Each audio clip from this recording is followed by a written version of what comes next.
ਸ਼ੇਰੇ Punjab AM 600 ਤੁਹਾਡਾ ਸਾਰਿਆਂ ਦਾ ਬਹੁਤ-ਬਹੁਤ ਸਵਾਗਤ ਹੈ। ਇਹ ਦਾ ਨਵਜੋਤ ਢਿੱਲੋਂ ਸ਼ੋ। ਅੱਜ ਦੇ ਇਸ ਪ੍ਰੋਗਰਾਮ ਦੇ ਵਿੱਚ ਤੁਹਾਡਾ ਸਾਰਿਆਂ ਦਾ ਬਹੁਤ-ਬਹੁਤ ਸਵਾਗਤ ਹੈ। ਜੀ ਆਇਆਂ ਨੂੰ ਕਹਿੰਦੀ ਹਾਂ। ਇਸ ਪ੍ਰੋਗਰਾਮ ਦੇ ਵਿੱਚ ਆਮ ਕਰਕੇ ਕੋਸ਼ਿਸ਼ ਹੁੰਦੀ ਹੈ ਕਿ ਸ਼ੁੱਕਰਵਾਰ ਨੂੰ ਕੋਈ ਹਲਕੀ ਫੁਲਕੀ ਗੱਲਬਾਤ ਕੀਤੀ ਜਾਵੇ, ਪਰ ਮੈਂ ਇਹ ਪਿਛਲੇ ਕੁਝ ਸਮੇਂ ਤੋਂ ਨੋਟਿਸ ਕਰ ਰਹੀ ਹਾਂ ਕਿ ਹਲਕੀਆਂ ਫੁਲਕੀਆਂ ਗੱਲਾਂ ਬਾਤਾਂ ਪਤਾ ਨਹੀਂ ਕਿਉਂ ਇੰਨੀਆਂ ਜ਼ਿਆਦਾ ਇਸ ਪ੍ਰੋਗਰਾਮ ਦੇ ਵਿੱਚ ਨਹੀਂ ਹੋ ਰਹੀਆਂ।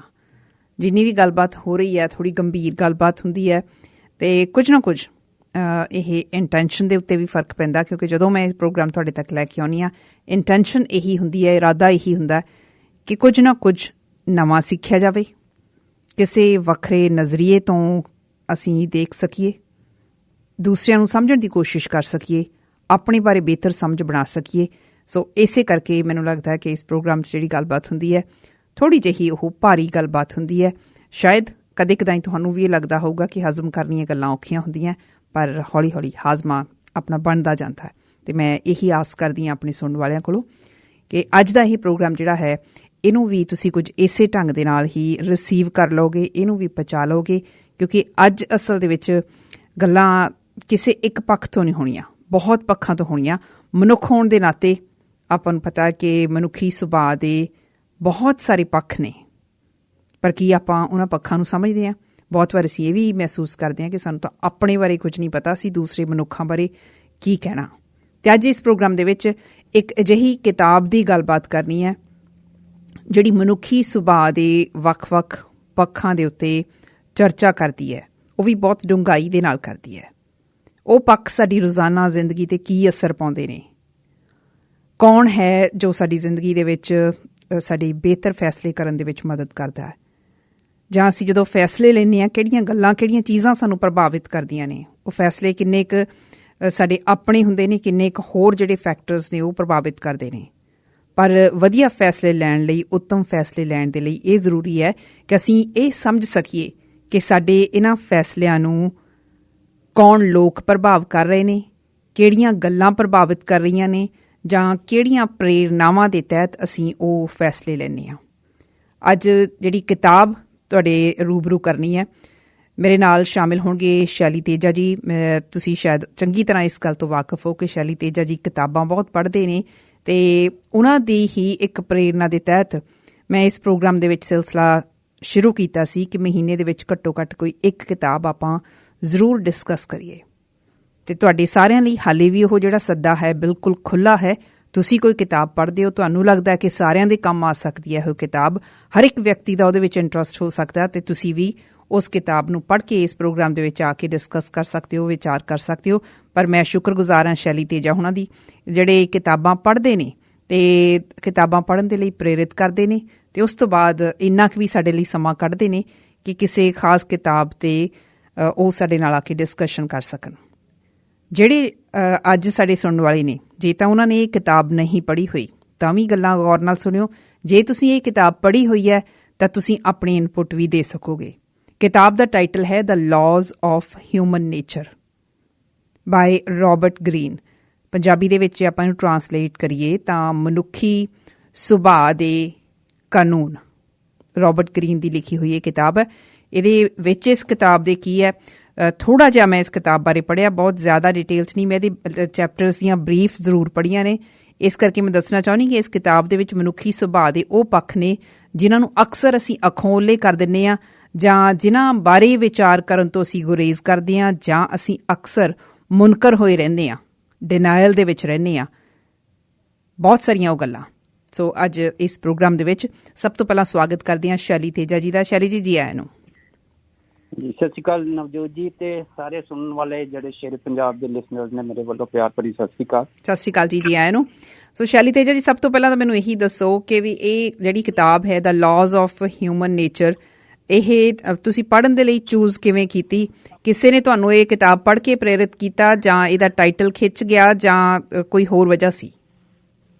ਦੇਖੋ ਨਵਜੋਤ ਜੀ, ਪਹਿਲਾਂ ਤਾਂ ਮੈਂ ਇੱਕ ਡਿਸਕਲੇਮਰ ਦੇਣਾ ਚਾਹੁੰਦਾ ਪ੍ਰੋਗਰਾਮ 'ਚ ਤੁਹਾਡੇ ਕਿ ਮੈਂ ਕੋਈ ਐਕਸਪਰਟ ਲੈਵਲ ਦਾ ਬੰਦਾ ਨਹੀਂ ਹਾਂ, ਬਹੁਤ ਸਕੋਲਰਲੀ ਵੀ ਨਹੀਂ ਹਾਂ, ਜਸਟ ਬੁੱਕ ਰੀਡਰ ਹਾਂ ਜੀ। ਔਰ ਤੁਹਾਡੇ ਉਪਰਾਲੇ ਸਦਕਾ ਮੈਂ ਕਿਤਾਬਾਂ ਪੜ੍ਹਦਾ ਤਾਂ ਸੀ, ਪਰ ਹੁਣ ਰਿਵਿਊ ਵੀ ਕਰਨ ਦਾ ਤੁਸੀਂ ਮੈਨੂੰ 5ਵਾਂ ਔਰ 6ਵਾਂ ਮੇਰਾ ਪ੍ਰੋਗਰਾਮ ਹੋਣਾ ਜਿਸ 'ਚ ਮੈਂ ਰਿਵਿਊ ਕਰ ਰਿਹਾ ਬੁੱਕ ਜੀ। ਸੋ ਇਹ ਤੁਹਾਡੇ ਸਦਕਾ ਹੀ ਹੈ ਕਿ ਤੁਸੀਂ ਆਪਣੇ ਕਾਲਰਸ ਨੂੰ ਔਰ ਲਿਸਨਰਸ ਨੂੰ ਇਹ ਅਪਰਚੂਨਿਟੀ ਵੀ ਦੇ ਰਹੇ ਹੋ ਕਿ ਉਹ ਰਿਵਿਊ ਕਰ ਸਕਣ। ਬਿਲਕੁਲ, ਇਹ ਪਤਾ ਕੀ ਆ, ਰਲ ਮਿਲ ਕੇ ਆਪਾਂ ਜਿਹੜੀ ਕੋਸ਼ਿਸ਼ ਇਹ ਕਰ ਰਹੇ ਹਾਂ ਨਾ, ਇਹਦੇ ਨਾਲੋਂ ਹੋਰ ਬਿਹਤਰ ਕੀ ਹੋ ਸਕਦਾ ਕਿ ਆਪਾਂ ਗਿਆਨ ਦਾ ਇਸ ਢੰਗ ਦੇ ਨਾਲ ਆਦਾਨ ਪ੍ਰਦਾਨ ਕਰ ਲਈਏ। ਬਿਲਕੁਲ ਜੀ, ਔਰ ਇਹਦੇ ਸਦਕਾ ਮੇਰੀ ਆਪਣੀ ਜਿਹੜੀ ਕੰਪਰੀਹੈਂਸ਼ਨ ਔਰ ਅੰਡਰਸਟੈਂਡਿੰਗ ਵੀ ਇੰਪਰੂਵ ਹੋਈ ਹੈ, ਪਲੱਸ ਮੈਂ ਬਹੁਤ ਉਹ ਕਿਤਾਬਾਂ ਪੜ੍ਹਨ ਵਾਲੇ ਲੋਕਾਂ ਨਾਲ ਤੁਹਾਡੇ ਸਦਕਾ ਮਿਲ ਵੀ ਸਕਿਆ। ਸੋ ਤੁਸੀਂ ਪੁੱਛਿਆ ਕਿ ਕਿਤਾਬ ਦੇ ਵਿੱਚ ਕੀ ਸੀ, what inspired you to go through this book, ਤੁਸੀਂ ਇਹਨੂੰ ਕਿੱਦਾਂ ਸਿਲੈਕਟ ਕਿੱਦਾਂ ਕੀਤਾ ਜੀ। ਇਹਦਾ ਜਿਹੜਾ ਟਾਈਟਲ ਹੀ ਹੈ ਨਾ, ਦ ਲਾਜ਼ ਆਫ ਹਿਊਮਨ ਨੇਚਰ ਜੀ। ਮੈਂ ਆਈ ਮਾਈਸੈਲਫ ਵਾਜ਼ ਅ ਲਾਇਰ, ਸੋ ਲਾਅ ਸਬਜੈਕਟ ਮੈਂ ਪੜ੍ਹਿਆ ਹੋਇਆ ਤੇ ਮੈਂ ਪ੍ਰੈਕਟਿਸ ਵੀ ਕੀਤੀ ਤੇ ਮੇਰਾ ਇੰਟਰਸਟ ਇੱਧਰ ਗਿਆ ਕਿ ਹਿਊਮਨ ਨੇਚਰ ਦੇ ਲਾਅ ਬਾਰੇ ਤੇ ਮੈਨੂੰ ਕੁਝ ਪਤਾ ਹੀ ਨਹੀਂ ਹੈ। ਔਰ ਇਹ ਯੂਨੀਕ ਜਿਹੜੀ ਚੀਜ਼ ਬਹੁਤ ਇੰਪੋਰਟੈਂਟ ਹੈ ਆਪਣੇ ਇੰਟਰੋਸਪੈਕਸ਼ਨ ਵਾਸਤੇ, ਇਸ ਲਾਅ ਨੂੰ ਪੜ੍ਹਨਾ ਤੇ ਸਮਝਣਾ ਬਹੁਤ ਜ਼ਰੂਰੀ ਹੈ। ਸੋ ਆਈ ਸਿਲੈਕਟਡ ਦਿਸ ਬੁੱਕ। ਫਿਰ ਮੈਂ ਰਿਵਿਊ ਪੜ੍ਹੇ ਔਰ ਫਿਰ ਇਹ ਮੈਂ ਕਿਤਾਬ ਸ਼ੁਰੂ ਕੀਤੀ ਸੀ 24 ਜਨਵਰੀ ਨੂੰ, ਔਰ ਅੱਜ 31 ਮਾਰਚ ਹੋ ਗਈ ਹੈ। ਮੈਂ ਕਾਫੀ ਟਾਈਮ ਲਾ ਕੇ ਪੜ੍ਹੀ ਹੈ ਕਿਉਂਕਿ ਇਹਦੇ ਵਿੱਚ 18 ਲਾਜ਼ ਨੇ। 586 ਪੰਨਿਆਂ ਦੀ ਕਿਤਾਬ ਹੈ। ਜੇ ਅਸੀਂ ਉਹ 18 ਲਾਜ਼ ਪੜ੍ਹ ਲਈ ਹੈ ਤੇ ਮੈਂ ਤੁਹਾਨੂੰ ਦੱਸਦਾ ਕਿ ਇਹਦੇ ਬਾਰੇ ਰਿਵਿਊ ਜਿਨ੍ਹਾਂ ਨੂੰ ਪੜ੍ਹੀ ਹੈ ਉਹਨਾਂ ਦਾ ਕੀ ਰਿਵਿਊ ਮੈਂ ਤੁਹਾਨੂੰ 2-3 ਲਾਈਨਾਂ 'ਚ ਦੱਸ ਦਿੰਦਾ। ਉਹ ਕਹਿੰਦੇ ਨੇ ਕਿ this is a great read to understand our self and others. ਜੇ ਇਹ ਲਾਅ ਪੜ੍ਹ ਲਈ ਅਸੀਂ, ਔਰ ਇਸ ਦੇ ਵਿੱਚ this is one of the best solid combination of psychology, philosophy, history mixed and written skillfully. It's a mind-opening book. It is best read of decade. ਪਿਛਲੇ 10 ਸਾਲਾਂ ਦੇ ਵਿੱਚੋਂ ਬਿਹਤਰੀਨ ਕਿਤਾਬ ਗਿਣੀ ਜਾਂਦੀ। ਇਹ ਵੀ ਇੱਕ ਰਿਵਿਊ ਆਇਆ। It is easy to read, very informative about human nature. ਜੀ। Life altering in a good way. ਸੋ ਇਹ ਕਿਤਾਬ ਜਿਹੜੀ ਹੈ, ਮੈਂ ਕਿਉਂਕਿ ਹੁਣ ਮੈਂ ਪੜ੍ਹ ਚੁੱਕਿਆ ਤੇ ਮੈਂ ਇਸ ਕਰਕੇ ਕਹਿ ਸਕਦਾ, ਇਹ ਤੇ ਲੋਕਾਂ ਦੇ ਰਿਵਿਊ ਨੇ, ਮੈਂ ਇਹ ਕਹਿ ਸਕਦਾ ਕਿ ਜੇ ਕਿਤਾਬ ਨਹੀਂ ਨਾ ਪੜ੍ਹੀ, ਜੇ ਮੈਂ ਨਾ ਪੜ੍ਹੀ ਹੁੰਦੀ ਜੀ ਤੇ ਮੈਨੂੰ ਏਦਾਂ ਲੱਗਣਾ ਸੀ ਕਿ ਮੈਂ ਹਾਫ ਬੇਕਡ ਆ। ਤੇ ਇਹ ਪੜ੍ਹ ਕੇ ਮੈਨੂੰ ਇੱਕ ਬੜਾ ਸੈਟਿਸਫਾਈਂਗ ਐਂਡ ਫੁਲਫਿਲਿੰਗ ਐਕਸਪੀਰੀਅੰਸ ਹੋਇਆ। ਵਾਹ ਵਾਹ, ਬਹੁਤ ਵਧੀਆ। ਸੋ ਆਪਾਂ ਇੱਕ ਇੱਕ ਕਰਕੇ ਜਿਹੜੇ ਤੁਸੀਂ ਲਾਜ਼ ਦੀ ਗੱਲ ਕੀਤੀ ਆ ਉਹਨਾਂ ਨੂੰ ਇਸ ਪ੍ਰੋਗਰਾਮ ਦੇ ਵਿੱਚ ਡਿਸਕਸ ਕਰਨ ਦੀ ਕੋਸ਼ਿਸ਼ ਕਰਾਂਗੇ। ਮੈਂ ਇਹ ਵੀ ਚਾਹਾਂਗੀ ਕਿ ਇਹ ਜਿਹੜੇ ਇੰਨੇ 500 ਤੋਂ ਵੱਧ ਪੰਨਿਆਂ ਦੀ ਕਿਤਾਬ ਆ, ਉਹ ਇੰਨੇ ਕੁ ਸਮੇਂ ਦੇ ਵਿੱਚ ਸਮੇਟੀ ਨਹੀਂ ਜਾ ਸਕਦੀ, ਪਰ ਉਹ ਜਿਹੜੇ ਲਾਜ਼ ਦੀ ਤੁਸੀਂ ਗੱਲ ਕਰ ਰਹੇ ਹੋ ਉਹ ਯਕੀਨਨ ਤੌਰ 'ਤੇ ਬਹੁਤ ਜ਼ਿਆਦਾ ਇੰਟਰਸਟਿੰਗ ਹੋਣਗੇ। ਥੋੜ੍ਹਾ ਜਿਹਾ ਜਿੰਨਾ ਕੁ ਮੈਂ ਪੜ੍ਹ ਰਹੀ ਸੀ ਇਸ ਕਿਤਾਬ ਬਾਰੇ, ਉਹਦੇ ਵਿੱਚ ਮੈਨਸ਼ਨ ਕਰ ਰਹੇ ਆ, ਉਹ ਕਹਿੰਦੇ ਕਿ ਵੀ ਅਸੀਂ ਕੁਝ ਇਹੋ ਜਿਹੀਆਂ ਗੱਲਾਂ ਜਿਹੜੀਆਂ ਕਰਨ ਤੋਂ ਅਸੀਂ ਗੁਰੇਜ਼ ਕਰਦੇ ਹਾਂ ਅਕਸਰ, ਜਾਂ ਅਸੀਂ ਮੰਨਦੇ ਨਹੀਂ, ਅਸੀਂ ਡਿਨਾਇਲ 'ਚ ਰਹਿੰਦੇ ਹਾਂ। ਉਦਾਹਰਨ ਦੇ ਤੌਰ 'ਤੇ ਕਹਿੰਦੇ ਈਰਖਾ ਦੀ ਗੱਲ ਹੈਗੀ ਆ, ਅਸੀਂ ਦੂਸਰੇ ਲੋਕਾਂ ਦੇ ਨਾਲ ਈਰਖਾ ਕਰਦੇ ਹਾਂ, ਅਸੀਂ ਸਵਾਰਥੀ ਹੁੰਦੇ ਹਾਂ, ਸਾਡੀ ਕਈ ਵਾਰ ਭੀੜ ਵਾਲੀ ਮਾਨਸਿਕਤਾ ਹੋ ਜਾਂਦੀ ਹੈ। ਇਹ ਸਾਰੀਆਂ ਗੱਲਾਂ ਸਾਡੇ ਅੰਦਰ ਹੁੰਦੀਆਂ, ਪਰ ਅਕਸਰ ਅਸੀਂ ਇਹਨਾਂ ਟੈਂਡੈਂਸੀਜ਼ ਨੂੰ ਸਵੀਕਾਰ ਨਹੀਂ ਕਰਦੇ। ਅਸੀਂ ਇਹ ਸੋਚਦੇ ਹਾਂ ਕਿ ਦੂਸਰੇ ਲੋਕ ਇੱਦਾਂ ਕਰਦੇ ਆ, ਪਰ ਅਸੀਂ ਇਸ ਤਰ੍ਹਾਂ ਨਹੀਂ ਕਰਦੇ। ਖੈਰ, ਤੁਸੀਂ ਕਿੱਥੋਂ ਸ਼ੁਰੂਆਤ ਕਰਨਾ ਚਾਹੁੰਦੇ ਹੋ ਇਸ ਕਿਤਾਬ ਨੂੰ ਡਿਸਕਸ ਕਰਨ ਦੇ ਲਈ? ਦੇਖੋ ਨਵਜੋਤ ਜੀ, ਇਹ ਜਿਹੜਾ 18 ਲਾਜ਼ ਤੇ ਡਿਸਕਸ ਕਰਨੇ ਔਖੇ ਨੇ ਇੱਕ ਪ੍ਰੋਗਰਾਮ 'ਚ। ਮੈਂ ਕੋਸ਼ਿਸ਼ ਕਰਾਂਗਾ ਕਿ 4 ਜਾਂ 5 ਲਾਅ ਜਿੰਨੇ ਵੀ ਹੋ ਸਕਣ, ਮੈਂ ਕੋਸ਼ਿਸ਼ ਕਰਾਂਗਾ ਕਿ ਉਹਨੂੰ ਵਿਸਤਾਰ ਨਾਲ ਆਪਣੀ ਜਿਹੜੀ ਮੇਰੀ ਲਿਮਿਟਿਡ ਅੰਡਰਸਟੈਂਡਿੰਗ ਹੈ ਉਹਦੇ ਨਾਲ ਮੈਂ ਕੋਸ਼ਿਸ਼ ਕਰਾਂਗਾ ਕਿ ਇੰਟਰਸਟ ਕ੍ਰੀਏਟ ਹੋਏ। ਸੋ ਪਹਿਲਾ ਲਾਅ ਜਿਹੜਾ ਇਹਦੇ ਵਿੱਚ ਦਿੱਤਾ ਹੈ ਉਹਨੂੰ ਕਹਿੰਦੇ ਨੇ ਲਾਅ ਆਫ ਇਰਰੈਸ਼ਨੈਲਿਟੀ। ਲਾਅ ਆਫ ਇਰਰੈਸ਼ਨੈਲਿਟੀ, ਹਾਂਜੀ। ਉਹ ਇਹਦੇ ਵਿੱਚ ਉਹਨੇ ਨਾ ਹੈਡਿੰਗ ਜਿਹੜੀ ਬਣਾਈ, ਉਹ ਕਹਿੰਦਾ ਮਾਸਟਰ ਯੋਰ ਇਮੋਸ਼ਨਲ ਸੈਲਫ।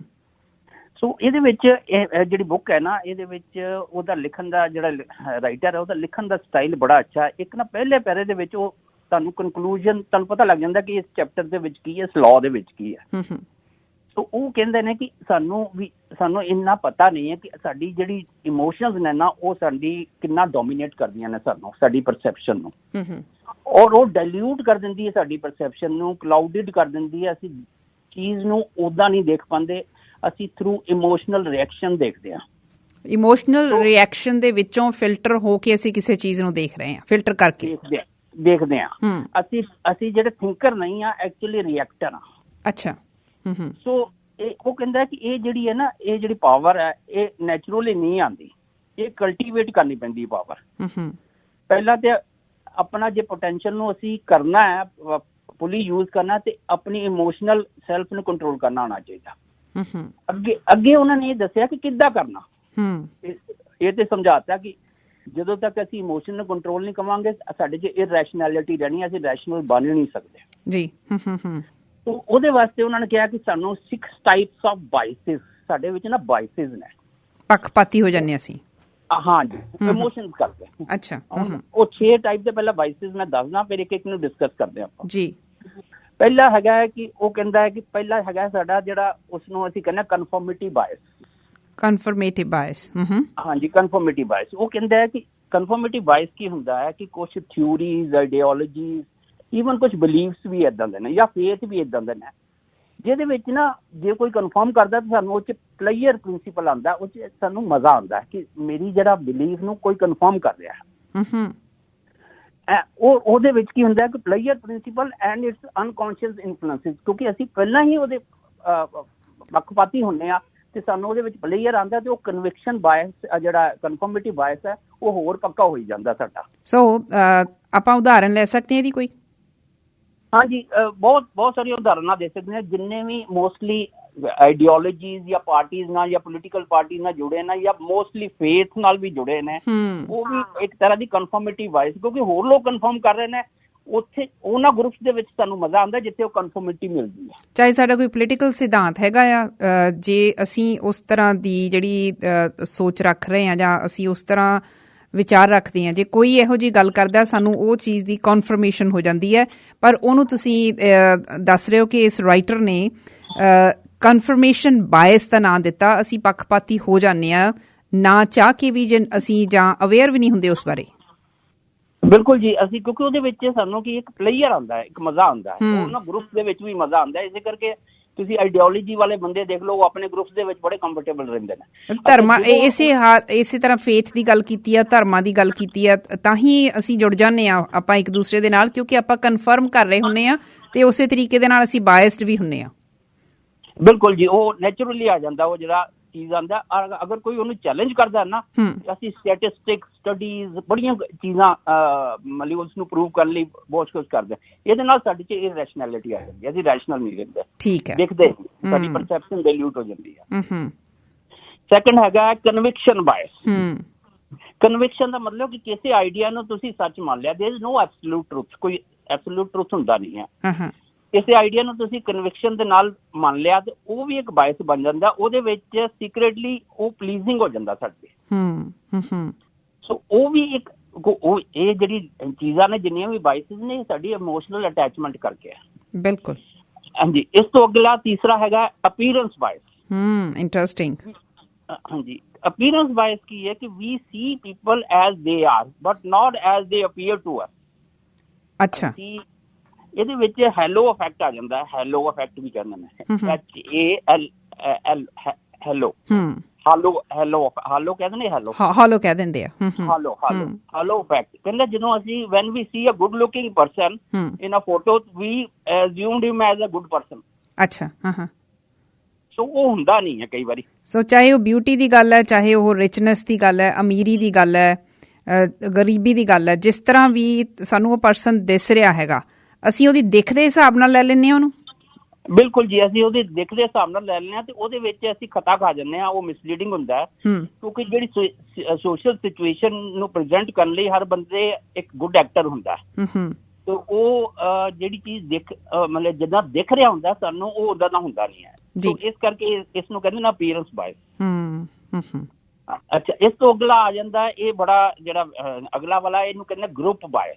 ਅੱਛਾ, ਇਹਨੂੰ ਗਰੁੱਪ ਬਾਇਸ ਕੀ ਹੈ ਕਿ ਹਾਈ ਗ੍ਰੇਡ ਵੈਰਾਈਟੀ ਆਫ ਜਿਹੜੇ ਗਰੁੱਪਸ ਨੇ ਉਹ ਬੜੇ ਬਾਇਸ ਹੁੰਦੇ ਨੇ। ਇਹਦਾ ਜੇ ਤੁਸੀਂ ਦੇਖਣਾ ਹੈ ਆਪਣੇ ਆਪ ਨੂੰ, ਇਹਦਾ ਆਪਣੇ ਨੂੰ ਐਕਸਪੈਰੀਮੈਂਟ ਕਰਨਾ, ਤੇ ਕਦੀ ਜਾ ਕੇ ਦੇਖੋ, ਭੀੜ ਦੇ ਵਿੱਚ ਦੇਖੋ, ਸਪੋਰਟਿੰਗ ਇਵੈਂਟ ਦੇ ਵਿੱਚ ਦੇਖੋ, ਕੰਸਰਟ 'ਚ ਦੇਖੋ, ਰਿਲੀਜੀਅਸ ਗੈਦਰਿੰਗ 'ਚ ਦੇਖੋ, ਪੋਲੀਟਿਕਲ ਗੈਦਰਿੰਗ 'ਚ ਦੇਖੋ, ਉਹ ਕਲੈਕਟਿਵ ਇਮੋਸ਼ਨਸ ਤੁਹਾਡੇ ਤੇ ਅਸਰ ਕਰ ਦਿੰਦੀ ਹੈ। ਐਗਜ਼ੈਕਟਲੀ, ਆ ਜਿਹੜੀ ਤੁਸੀਂ ਕਨਸਰਟ ਦੀ ਐਗਜ਼ਾਮਪਲ ਦਿੱਤੀ ਹੈ, ਬਹੁਤ ਵਧੀਆ ਐਗਜ਼ਾਮਪਲ ਆ।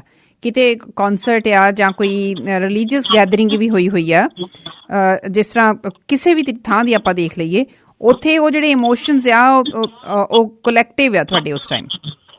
ਹਾਂਜੀ, ਉੱਥੇ ਜਿਹੜਾ ਗਰੁੱਪਸ ਦੇ ਵਿੱਚ ਕੀ ਹੁੰਦਾ ਕਿ ਕਲੈਕਟਿਵ ਇਮੋਸ਼ਨ ਤੁਹਾਡੇ ਤੇ ਹਾਵੀ ਹੋ ਜਾਂਦੇ ਨੇ। ਤੁਸੀਂ ਦੇਖਿਆ ਹੋਣਾ ਕਿ ਵਾਇਲੈਂਸ ਵੀ ਜਦੋਂ ਹੁੰਦਾ ਗਰੁੱਪਸ 'ਚ ਹੁੰਦਾ।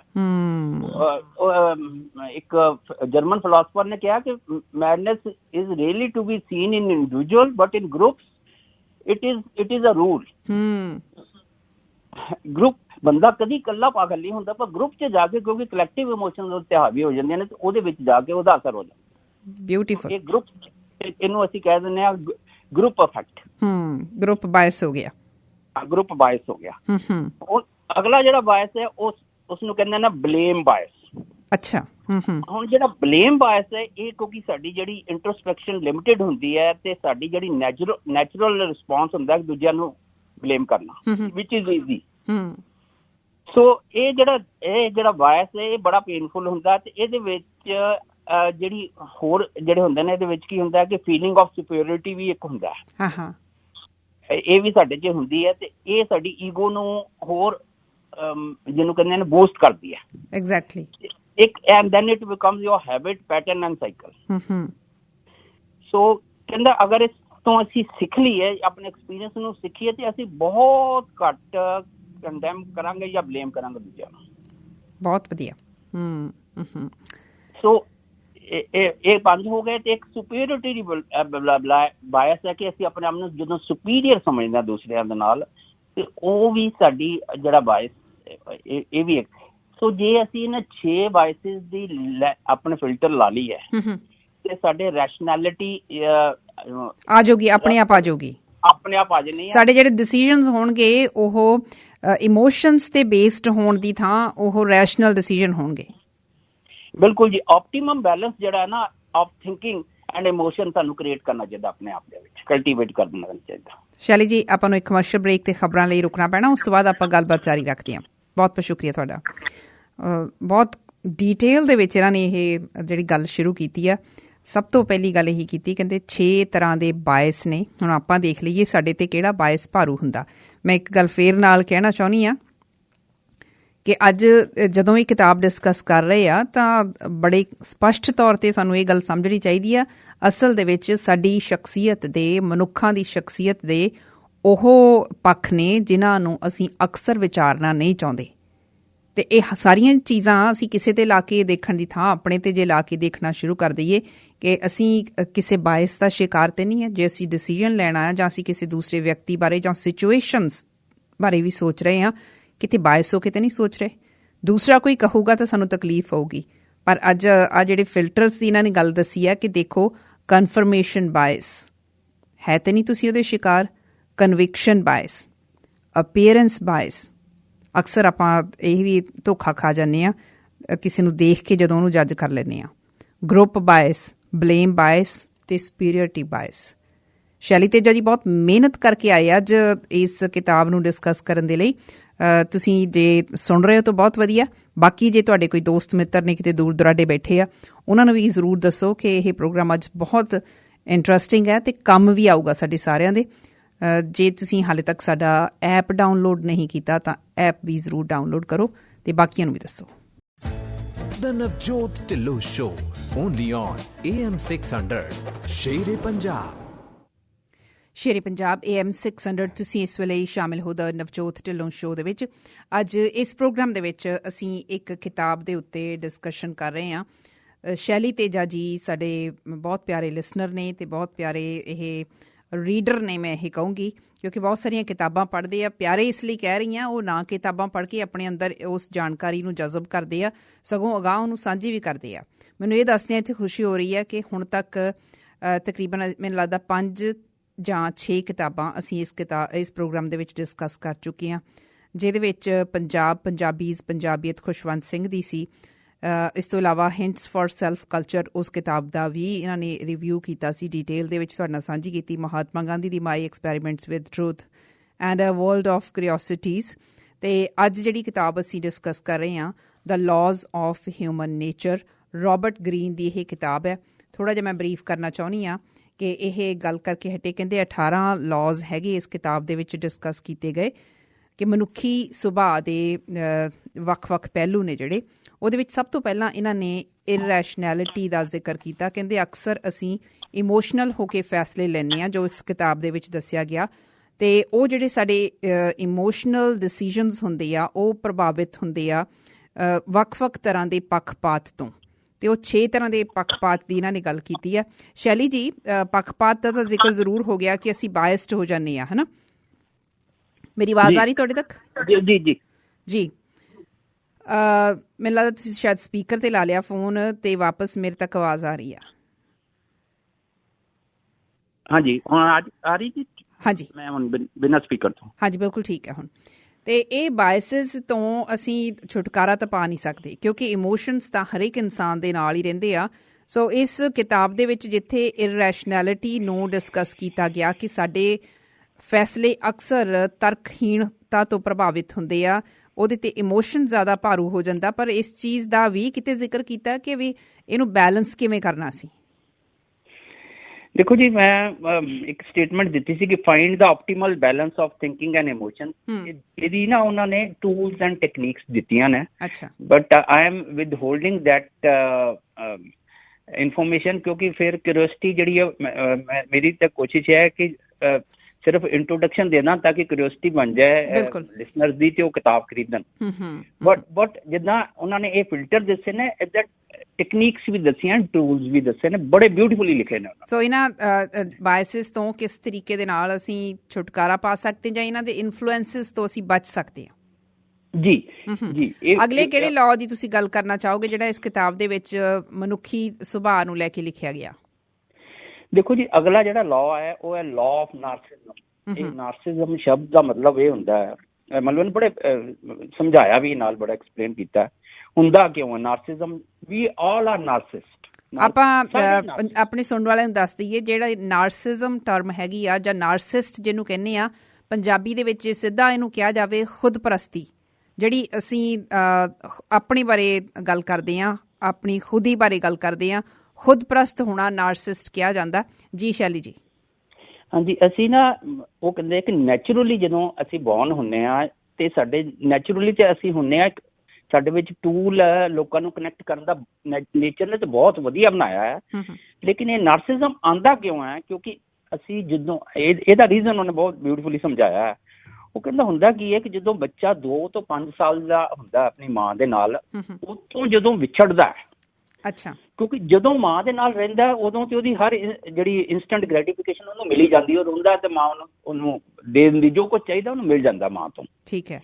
ਔਰ ਮਾਂ ਔਰ ਬੱਚੇ ਦੀ ਜਿਹੜੀ ਐਂਪਥੀ ਹੁੰਦੀ ਹੈ, ਉਹ ਕਹਿੰਦਾ ਕਿ ਉਹ ਤੋਂ ਜਦੋਂ ਉਹ ਵੱਖ ਹੁੰਦਾ ਬੱਚਾ, ਉਸ ਤੋਂ ਬਾਅਦ ਕੀ ਕਰਦਾ ਕਿ ਅਟਰੈਕਟਿੰਗ ਨੋਟਿਸ ਔਰ ਮੋਨੋਪੋਲਾਈਜ਼ਿੰਗ ਅਟੈਂਸ਼ਨ ਵਾਸਤੇ ਉਹ ਕੋਈ ਨਾ ਕੋਈ ਚੀਜ਼ਾਂ ਕਰਨੀਆਂ ਸ਼ੁਰੂ ਕਰਦਾ ਹੈ, ਸੈਲਫ ਅਬਜ਼ੌਰਬ ਬਣ ਜਾਂਦਾ। ਉਹਨੂੰ ਏਦਾਂ ਲੱਗਦਾ ਉਹਦੀ ਦੁਨੀਆ ਹੀ ਟੁੱਟ ਗਈ, ਕਿਉਂਕਿ ਉਹਦਾ ਬ੍ਰੇਕ ਹੋ ਜਾਂਦਾ ਜਦੋਂ ਉਹ ਮਾਂ ਤੋਂ 2 ਤੋਂ 5 ਸਾਲ, ਜਦੋਂ ਉਹਦੀ ਫੀਡਿੰਗ ਬੰਦ ਹੋ ਜਾਂਦੀ ਹੈ ਔਰ ਮਦਰ ਜਿਹੜੀ ਹੈ ਥੋੜੀ ਜਿਹੀ ਉਹਨੂੰ ਡਿਸਟੈਂਟ ਕਰ ਦਿੰਦੀ ਹੈ, ਉਦੋਂ ਨਾਰਸਿਜ਼ਮ ਦੀ ਓਰੀਜਿਨ ਹੁੰਦੀ ਹੈ।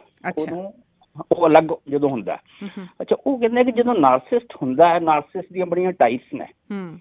ਕੁਛ ਦੇਖੋ, ਉਹ ਇੱਕ ਤੇ ਉਹਨਾਂ ਨੇ ਟਾਈਪਸ ਕੀਤੀਆਂ ਨੇ, ਦੂਸਰੇ ਨਾਰਸਿਸਟ ਦੀ ਕੀ ਨਿਸ਼ਾਨੀਆਂ ਨੇ, ਅਸੀਂ ਕਿੱਦਾਂ ਆਈਡੈਂਟੀਫਾਈ ਕਰ ਸਕਦੇ ਹਾਂ। ਕੁਛ ਨਾਰਸਿਜ਼ਮ ਤੇ ਜਿਹੜਾ ਹੈਲਦੀ ਨਾਰਸਿਸਟ ਵੀ ਹੈਗੇ ਨੇ, ਫੰਕਸ਼ਨਲ ਨਾਰਸਿਸਟ ਵੀ ਹੈਗੇ ਨੇ, ਟੌਕਸਿਕ ਨਾਰਸਿਸਟ ਵੀ ਹੈਗੇ ਨੇ। ਅੱਛਾ, ਲੇਕਿਨ ਹਾਂ, ਨਾਰਸਿਜ਼ਮ ਦੀਆਂ ਕੁਛ ਉਹਨੇ ਕੁਆਲਿਟੀਜ਼ ਦੱਸੀਆਂ ਕਿ ਨਾਰਸਿਸਟ ਕਿੱਦਾਂ ਦੇ ਹੁੰਦੇ ਨੇ।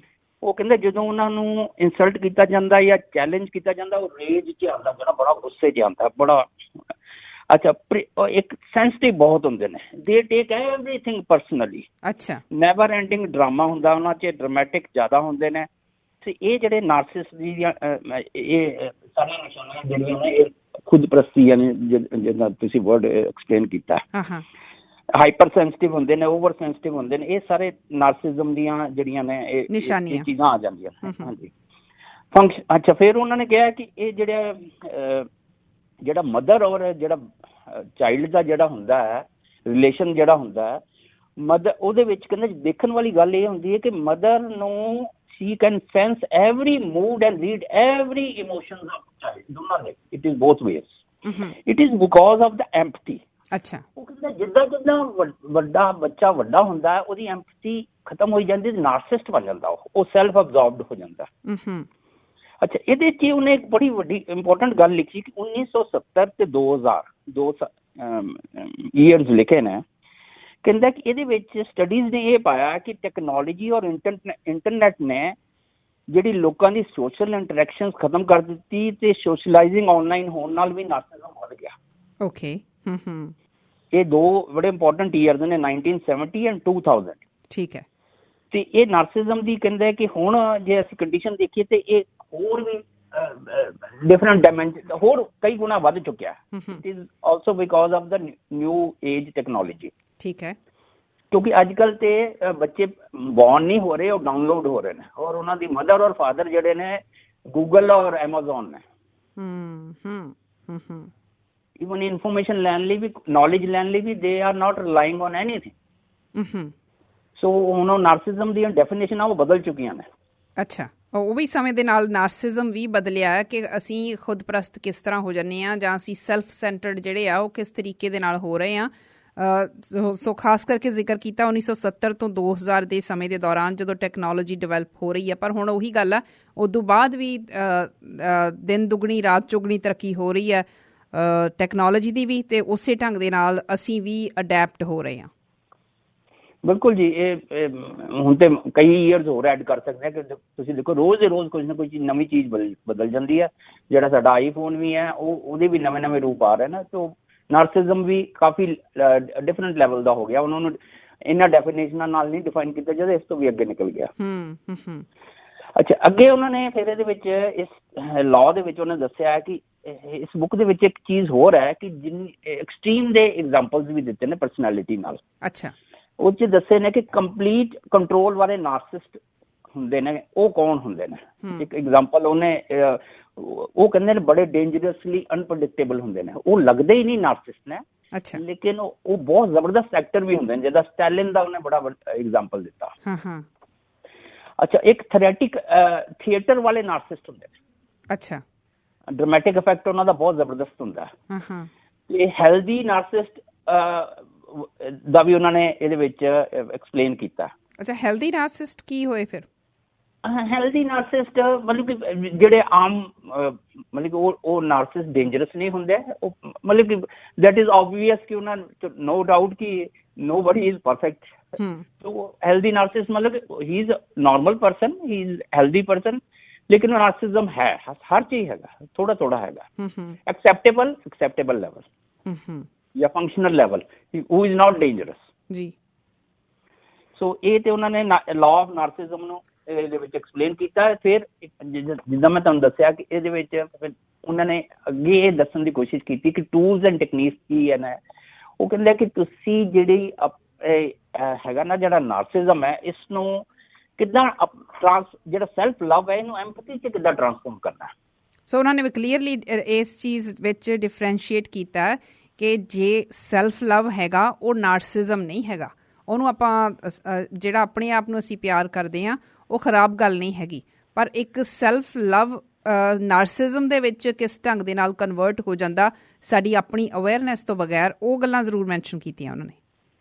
ਬਿਲਕੁਲ ਜੀ, ਉਹ ਇਹਦੇ ਵਿੱਚ ਫਿਰ ਉਹਨਾਂ ਨੇ ਦੱਸਿਆ ਕਿ ਹੁਣ ਉਹ ਕਹਿੰਦਾ ਕਿ ਜੇ ਤੇ ਤੁਸੀਂ ਹਿਊਮਨ ਨੇਚਰ ਨੂੰ ਸਮਝਣਾ ਹੈ ਜਾਂ ਹਿਊਮਨ ਲਾਜ਼ ਨੂੰ ਸਮਝਣਾ ਹੈ, ਤੇ ਜਿੰਨਾ ਜ਼ਿਆਦਾ ਤੁਸੀਂ ਆਪਣੇ 'ਚ ਐਮਪੈਥੀ ਕ੍ਰੀਏਟ ਕਰੋਗੇ ਤੇ ਓਨਾ ਹੀ ਤੁਸੀਂ ਇਸ ਨੂੰ ਡੀਪਰ ਲੈਵਲ ਦੇ ਵਿੱਚ ਹਿਊਮਨ ਨੇਚਰ ਨੂੰ ਸਮਝਣਾ ਜ਼ਰੂਰੀ ਹੈ। ਤੇ ਜੇ ਅਸੀਂ ਹਿਊਮਨ ਨੇਚਰ ਨੂੰ ਜਾਂ ਹਿਊਮਨ ਲਾਜ਼ ਨੂੰ ਸਮਝਾਂਗੇ ਤੇ ਸਾਡੀ ਰਿਲੇਸ਼ਨਸ਼ਿਪ, ਸਾਡਾ ਲਾਈਫ, ਸਾਡੀ ਹੈਲਥ ਵਾਸਤੇ ਬਹੁਤ ਜ਼ਰੂਰੀ ਹੈ ਜੀ। ਉਹ ਇੰਪਰੂਵ ਹੋਏਗੀ ਸਾਡੀ ਅੰਡਰਸਟੈਂਡਿੰਗ, ਕਿਉਂਕਿ ਅਸੀਂ ਕੀ ਕਰਦੇ ਹਾਂ ਜਦੋਂ ਲੋਕਾਂ ਨੂੰ ਦੇਖਦੇ ਹਾਂ, ਅਸੀਂ ਥਰੂ ਸਮ ਲੈਂਸ ਦੇਖਦੇ ਹਾਂ। ਇਹਦੇ ਵਿੱਚ ਜੇ ਤੁਸੀਂ ਨਾਰਸਿਜ਼ਮ ਨੂੰ ਜਾਂ ਹੋਰ ਲਾਜ਼ ਨੂੰ ਵੀ ਤੁਸੀਂ ਸਮਝ ਜਾਓ ਜੀ, ਉਹ ਕਹਿੰਦਾ ਕਿ ਮੈਂ ਪਹਿਲਾਂ ਇਹਨਾਂ ਸਟੇਟਮੈਂਟਾਂ ਨੂੰ ਮੰਨਦਾ ਨਹੀਂ ਸੀ, ਪਰ ਇਹਦੇ ਵਿੱਚ ਸਟੇਟਮੈਂਟਸ ਨੇ ਦੋ, ਮੈਂ ਤੁਹਾਨੂੰ ਮੈਂਸ਼ਨ ਕਰਦਾ ਜ਼ਰੂਰ। ਉਹ ਕਹਿੰਦੇ ਕਿ make understanding people as a fun game. ਅੱਛਾ, the solving of puzzle, it is all part of human comedy. Okay. So ਤੁਹਾਡੀ ਅੰਡਰਸਟੈਂਡਿੰਗ ਏਦਾਂ ਦੀ ਬਣ ਜਾਣ। ਵੈਸੇ ਕਿਤਾਬ ਜੇ ਤੁਸੀਂ ਸਾਰੇ 18 ਲਾਅ ਪੜ੍ਹ ਲਓ ਤੇ ਸਮਝ ਲਓ ਤੇ ਕੁਛ ਬਣ ਜਾਂਦੀ ਹੈ, ਮੈਂ ਤੁਹਾਨੂੰ ਦੱਸ ਦੂੰਗਾ। ਅੱਛਾ, ਫਿਰ ਦੂਸਰਾ ਉਹ ਕਹਿੰਦਾ see people as facts of nature. ਅੱਛਾ, they come in all varieties like a flower and hard rock, fool, saints, psychopaths, economics, noble warriors. ਕਹਿੰਦਾ ਜੇ ਤੁਸੀਂ ਐਟੀਟਿਊਡ ਬਣਾਉਣਾ ਹੈ ਕਿ I never met a person I didn't like, ਅੱਛਾ, ਤੇ ਇਹ ਅੰਡਰਸਟੈਂਡਿੰਗ ਜਿਹੜੀ ਹੈ ਤੁਹਾਨੂੰ ਉਦੋਂ ਤੱਕ ਨਹੀਂ ਆ ਸਕਦੀ ਜਦੋਂ ਤੱਕ ਤੁਸੀਂ ਹਿਊਮਨ ਲਾਜ਼ ਨੂੰ ਨਹੀਂ ਪੜ੍ਹਿਆ। ਸੋ ਗੱਲ ਮਤਲਬ ਜਿਹੜੀ ਬੇਸਿਕਲੀ ਜੇ ਆਪਾਂ ਕਹੀਏ ਕਿ ਹਾਈਲਾਈਟ ਕਰਨ ਵਾਲੀ ਗੱਲ ਇਹ ਹੈ ਕਿ ਜੇ ਅਸੀਂ ਹਿਊਮਨ ਨੇਚਰ ਦੇ ਲਾਜ਼ ਨੂੰ ਪੜ੍ਹਦੇ ਹਾਂ, ਪਹਿਲੀ ਗੱਲ ਹੈ ਕਿ ਆਪਣੀ ਬੈਟਰ ਅੰਡਰਸਟੈਂਡਿੰਗ ਹੋ ਸਕਦੀ ਹੈ ਸਾਨੂੰ। ਦੂਸਰੀ ਤੇ ਫਿਰ ਇਹ ਕਿ ਦੂਜਿਆਂ ਦੇ ਨਾਲ ਤਾਂ ਫਿਰ ਐਂਪਥੀ ਵਾਲੀ ਚੀਜ਼ ਤਾਂ ਆਪਣੇ ਆਪ ਆ ਹੀ ਜਾਊਗੀ ਫਿਰ। ਹਾਂਜੀ, ਤੁਹਾਡਾ ਦੇਖਣ ਦਾ ਨਜ਼ਰੀਆ ਜਿਹੜਾ ਹੁੰਦਾ ਨਾ, ਇੱਕ ਲਾਅ ਆਫ ਐਟੀਟਿਊਡ ਵੀ ਹੈ, ਉੱਤੇ ਵੀ ਆਉਂਦੇ ਆਪਾਂ, ਉਹ ਵੀ ਤੁਹਾਨੂੰ ਦੱਸਦੇ ਹਾਂ ਕਿ ਉਹ ਕਿੱਦਾਂ ਬਿਲਡ ਹੁੰਦਾ, ਤੇ ਉਸ ਤੋਂ ਉਸ ਜਿਹੜਾ ਜਦੋਂ ਬਿਲਡ ਹੋ ਜਾਂਦਾ ਹੈ ਤੇ ਫਿਰ ਉਹ ਕਿੱਦਾਂ ਰਿਜਿਡ ਹੋ ਜਾਂਦਾ, ਤੇ ਫਿਰ ਜਦੋਂ ਰਿਜਿਡ ਹੋ ਜਾਂਦਾ ਉਹ ਇਟਸ ਕਾਈਂਡ ਆਫ ਲੈਂਸ, ਅਸੀਂ ਐਨਕ ਪਾ ਲੈਂਦੇ ਹਾਂ, ਫਿਰ ਉਸ ਐਨਕ ਨਾਲ ਹੀ ਅਸੀਂ ਦੁਨੀਆ ਨੂੰ ਦੇਖਦੇ ਹਾਂ। ਜੇ ਜੋ ਐਨਕ ਚੰਗੀ ਹੈ, ਗੁੱਡ ਹੈ, ਤੇ ਦੁਨੀਆ ਸਾਨੂੰ ਸੁਹਾਣੀ ਨਜ਼ਰ ਆਏਗੀ। ਜੇ ਨਹੀਂ ਚੰਗੀ ਤੇ ਫਿਰ ਉਹ ਜਿਹੜੀ ਹੈ, ਉਹ ਸਾਡੀ ਜਿਹੜੀ ਪਰਸੈਪਸ਼ਨ ਹੈ ਉਹ ਡਿਲੂਜਨਲ ਹੋ ਜਾਂਦੀ ਹੈ। ਠੀਕ ਹੈ। ਸੋ ਰੈਸ਼ਨੈਲਿਟੀ ਤੇ ਨਾਰਸਿਜ਼ਮ ਤੋਂ ਬਾਅਦ ਅਗਲੇ ਕਿਹੜੇ ਲਾਅ ਦਾ ਤੁਸੀਂ ਜ਼ਿਕਰ ਕਰਨਾ ਚਾਹੋਗੇ? ਦੇਖੋ ਜੀ, ਮੈਂ ਤੁਹਾਨੂੰ ਦੱਸਿਆ ਸੀ ਕਿ ਜਿਹੜਾ ਅਸੀਂ 4 ਜਾਂ 5 ਲਾਅ ਦੇ ਉੱਤੇ ਅੱਜ ਵਰਕ ਕਰਾਂਗੇ। ਜਿਹੜਾ ਅਗਲਾ ਲਾਅ ਇਹਨੂੰ ਅਸੀਂ ਬੜਾ ਇੰਪੋਰਟੈਂਟ ਸਮਝਣਾ। ਇਹ ਲਾਅ ਹੈਗਾ ਲਾਅ ਆਫ ਰੋਲ ਪਲੇਇੰਗ। ਅੱਛਾ। ਤੁਹਾਡੇ ਅਮਰ ਸਿੰਘ ਜੀ ਵੀ ਆਉਂਦੇ ਹੁੰਦੇ ਨੇ, ਉਹ ਹਿਊਮਨ ਨੇਚਰ ਤੇ ਹਿਊਮਨ ਬਿਹੇਵੀਅਰ ਦੇ ਬਹੁਤ ਅੱਛੇ ਕਾਲਰ ਨੇ ਔਰ ਐਕਸਪਰਟ ਵੀ ਨੇ। ਉਹ ਇਸ ਆਈ ਹੋਪ ਕਿ ਉਹ ਕਾਲ ਕਰਾਂਗੇ ਬਾਅਦ ਚੋਂ ਔਰ ਇਸ ਚੀਜ਼ ਨੂੰ ਜ਼ਿਆਦਾ ਐਕਸਪਲੇਨ ਕਰਾਂਗੇ। ਉਹ ਕਹਿੰਦਾ ਕਿ ਲਾਅ ਆਫ ਰੋਲ ਪਲੇਇੰਗ ਕੀ ਹੈ, ਕਿ ਇਹਦੇ ਵਿੱਚ ਉਹਨੇ ਕਿਹਾ ਕਿ ਸੀ ਥਰੂ ਪੀਪਲ ਮਾਸਕ। ਜਿਹੜੀ ਪਰਸਨੈਲਿਟੀ ਹੈ ਨਾ ਜੀ, ਨਵਜੋਤ ਜੀ, ਪਰਸਨੈਲਿਟੀ ਵਰਡ ਪਰਸੋਨਾ ਤੋਂ ਆਉਂਦਾ ਹੈ। ਲੈਟਿਨ ਵਰਡ ਹੈ ਪਰਸੋਨਾ। ਪਰਸੋਨਾ ਮੀਨਸ ਮਾਸਕ। ਸੋ ਅਸੀਂ ਕੀ ਕੀਤਾ ਹੈ ਕਿ ਅਸੀਂ ਮਾਸਕ ਆਪਣੇ ਉੱਤੇ ਪਾ ਲੈਂਦੇ ਹਾਂ ਕੋਈ ਨਾ ਕੋਈ। ਰਾਈਟ ਫਰੋਮ ਦਾ ਬਰਥ, ਜਿੱਦਾਂ ਤੁਹਾਨੂੰ ਦੱਸਿਆ ਕਿ ਨਾਰਸਿਜ਼ਮ ਆ ਜਾਂਦਾ ਤੇ ਅਸੀਂ ਪਰਸਨੈਲਿਟੀ ਵੀ ਬਿਲਡ ਕਰਦੇ ਹਾਂ। ਉਹਨੂੰ ਕਿੰਨਾ ਸੀ ਥਰੂ ਕਰਨਾ ਇਸ ਲਾਅ ਦੇ ਵਿੱਚ ਦੱਸਿਆ। ਅੱਛਾ। ਉਹ ਕਹਿੰਦੇ ਕਿ we must learn to present the best front and play our role to the maximum effect. ਜੇ ਅਸੀਂ ਇਸ ਚੀਜ਼ ਨੂੰ ਸਮਝਾਂਗੇ, ਲਾਅ ਆਫ ਰੋਲ ਪਲੇਇੰਗ ਨੂੰ, ਤੇ ਉਦੋਂ ਹੀ ਅਸੀਂ ਆਪਣਾ ਬੈਸਟ ਫਰੰਟ ਤੇ ਆਪਣਾ ਰੋਲ ਜਿਹੜਾ ਉਹ ਮੈਕਸਿਮਮ ਇਫੈਕਟ ਦੇ ਨਾਲ ਕਰ ਸਕਾਂਗੇ। ਪਰ ਉਹਦੇ ਵਿੱਚ ਕਿਤੇ ਇਹ ਵੀ ਜ਼ਿਕਰ ਆਇਆ ਕਿ ਅਸੀਂ ਆਪਣੇ ਰੋਲ ਡਿਫਾਈਨ ਕਿੱਦਾਂ ਕਰਦੇ ਹਾਂ। ਰੋਲ ਪਲੇ ਕਰਨ ਦੀ ਤਾਂ ਬਾਅਦ ਦੀ ਗੱਲ ਆ, ਰੋਲ ਡਿਫਾਈਨ ਕਿਵੇਂ ਹੁੰਦੇ, ਕੋਈ ਉਹ ਵੀ ਜ਼ਿਕਰ ਕੀਤਾ? ਹਾਂਜੀ, ਇਹ ਚੈਪਟਰ ਕਾਫੀ ਲੈਂਥੀ ਚੈਪਟਰ ਹੈ। 18 ਲਾਅ ਦੇ ਵਿੱਚ ਸਭ ਤੋਂ ਜ਼ਿਆਦਾ ਲੈਂਥੀ ਚੈਪਟਰ ਇਹ ਹੈ। ਔਰ ਕੀਤਾ ਉਹਨੇ ਬੜੇ, ਮੈਂ ਤੁਹਾਨੂੰ ਦੱਸਦਾ ਕਿ ਇਹ ਜਦੋਂ ਮੈਂ ਚੈਪਟਰ ਪੜ੍ਹਦਾ ਪਿਆ ਸੀ, it took me around 15 days to understand ਦਿਸ।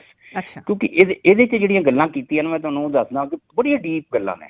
ਤੁਸੀਂ ਨਾ ਅੱਛਾ, ਇਹਦੇ ਲਈ ਮੈਨੂੰ ਫਿਰ ਕਿਉਂਕਿ ਇਹਦੇ ਵਿੱਚ ਉਹਨੇ ਐਕਸਰਸਾਈਜ਼ ਵੀ ਦੱਸੀ ਹੈ ਕਿ ਤੁਸੀਂ how to become a superior observer, both outward and inward.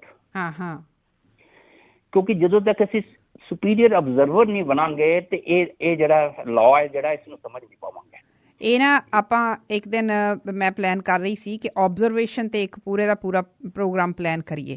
ਮੈਨੂੰ ਲੱਗਦਾ ਕਿ ਆਪਾਂ ਉਸ ਦਿਨ ਵੀ ਇਹ ਡਿਸਕਸ ਕਰ ਸਕਦੇ ਹਾਂ ਡੀਟੇਲ ਦੇ ਵਿੱਚ ਕਿ ਆਬਜ਼ਰਵੇਸ਼ਨ ਦਾ ਕੀ ਰੋਲ ਹੈਗਾ। ਬਿਲਕੁਲ ਜੀ, ਇਹ ਇਸ ਲਾਅ ਨੂੰ ਜਿਹੜਾ ਨਾ ਮੇਰੇ ਹਿਸਾਬ ਨਾਲ 18 ਲਾਅਜ਼ ਦੇ ਵਿੱਚੋਂ ਇਹ ਲਾਅ ਜਿਹੜਾ it should be understood in depth, profound way ਦੇ ਨਾਲ ਐਕਸਪਲੇਨ ਕੀਤਾ ਉਹਨਾਂ ਨੇ। ਇਹਦੇ ਵਿੱਚ ਨਵਜੋਤ ਜੀ ਉਹਨਾਂ ਨੇ ਨਾ ਦੱਸਿਆ ਹੈ ਕਿ ਇੱਕ ਨਾਮ ਲਿਆ, ਮਿਲਟਨ ਐਰਿਕਸਨ ਕਰਕੇ, ਇੱਕ ਸਾਈਕੋ ਐਨਾਲਿਸਿਸ ਸਾਈਕੋਲੋਜਿਸਟ ਹੋਏ ਨੇ 1919 ਦੇ ਵਿੱਚ। ਅੱਛਾ। ਉਹਨਾਂ ਨੇ ਇੱਕ ਨਵਾਂ ਇਜਾਦ ਕੀਤੀ, ਉਸ ਨੂੰ ਕਹਿੰਦੇ ਨੇ ਸੈਕੰਡ ਲੈਂਗੁਏਜ। ਕਿਉਂਕਿ ਮੋਸਟਲੀ ਜਿਹੜੇ ਸਾਈਕੈਟਰਿਸਟ ਹੁੰਦੇ ਨੇ ਉਹ ਥਰੂ ਵਰਡਸ ਐਨਾਲਾਈਜ਼ ਕਰਦੇ ਨੇ।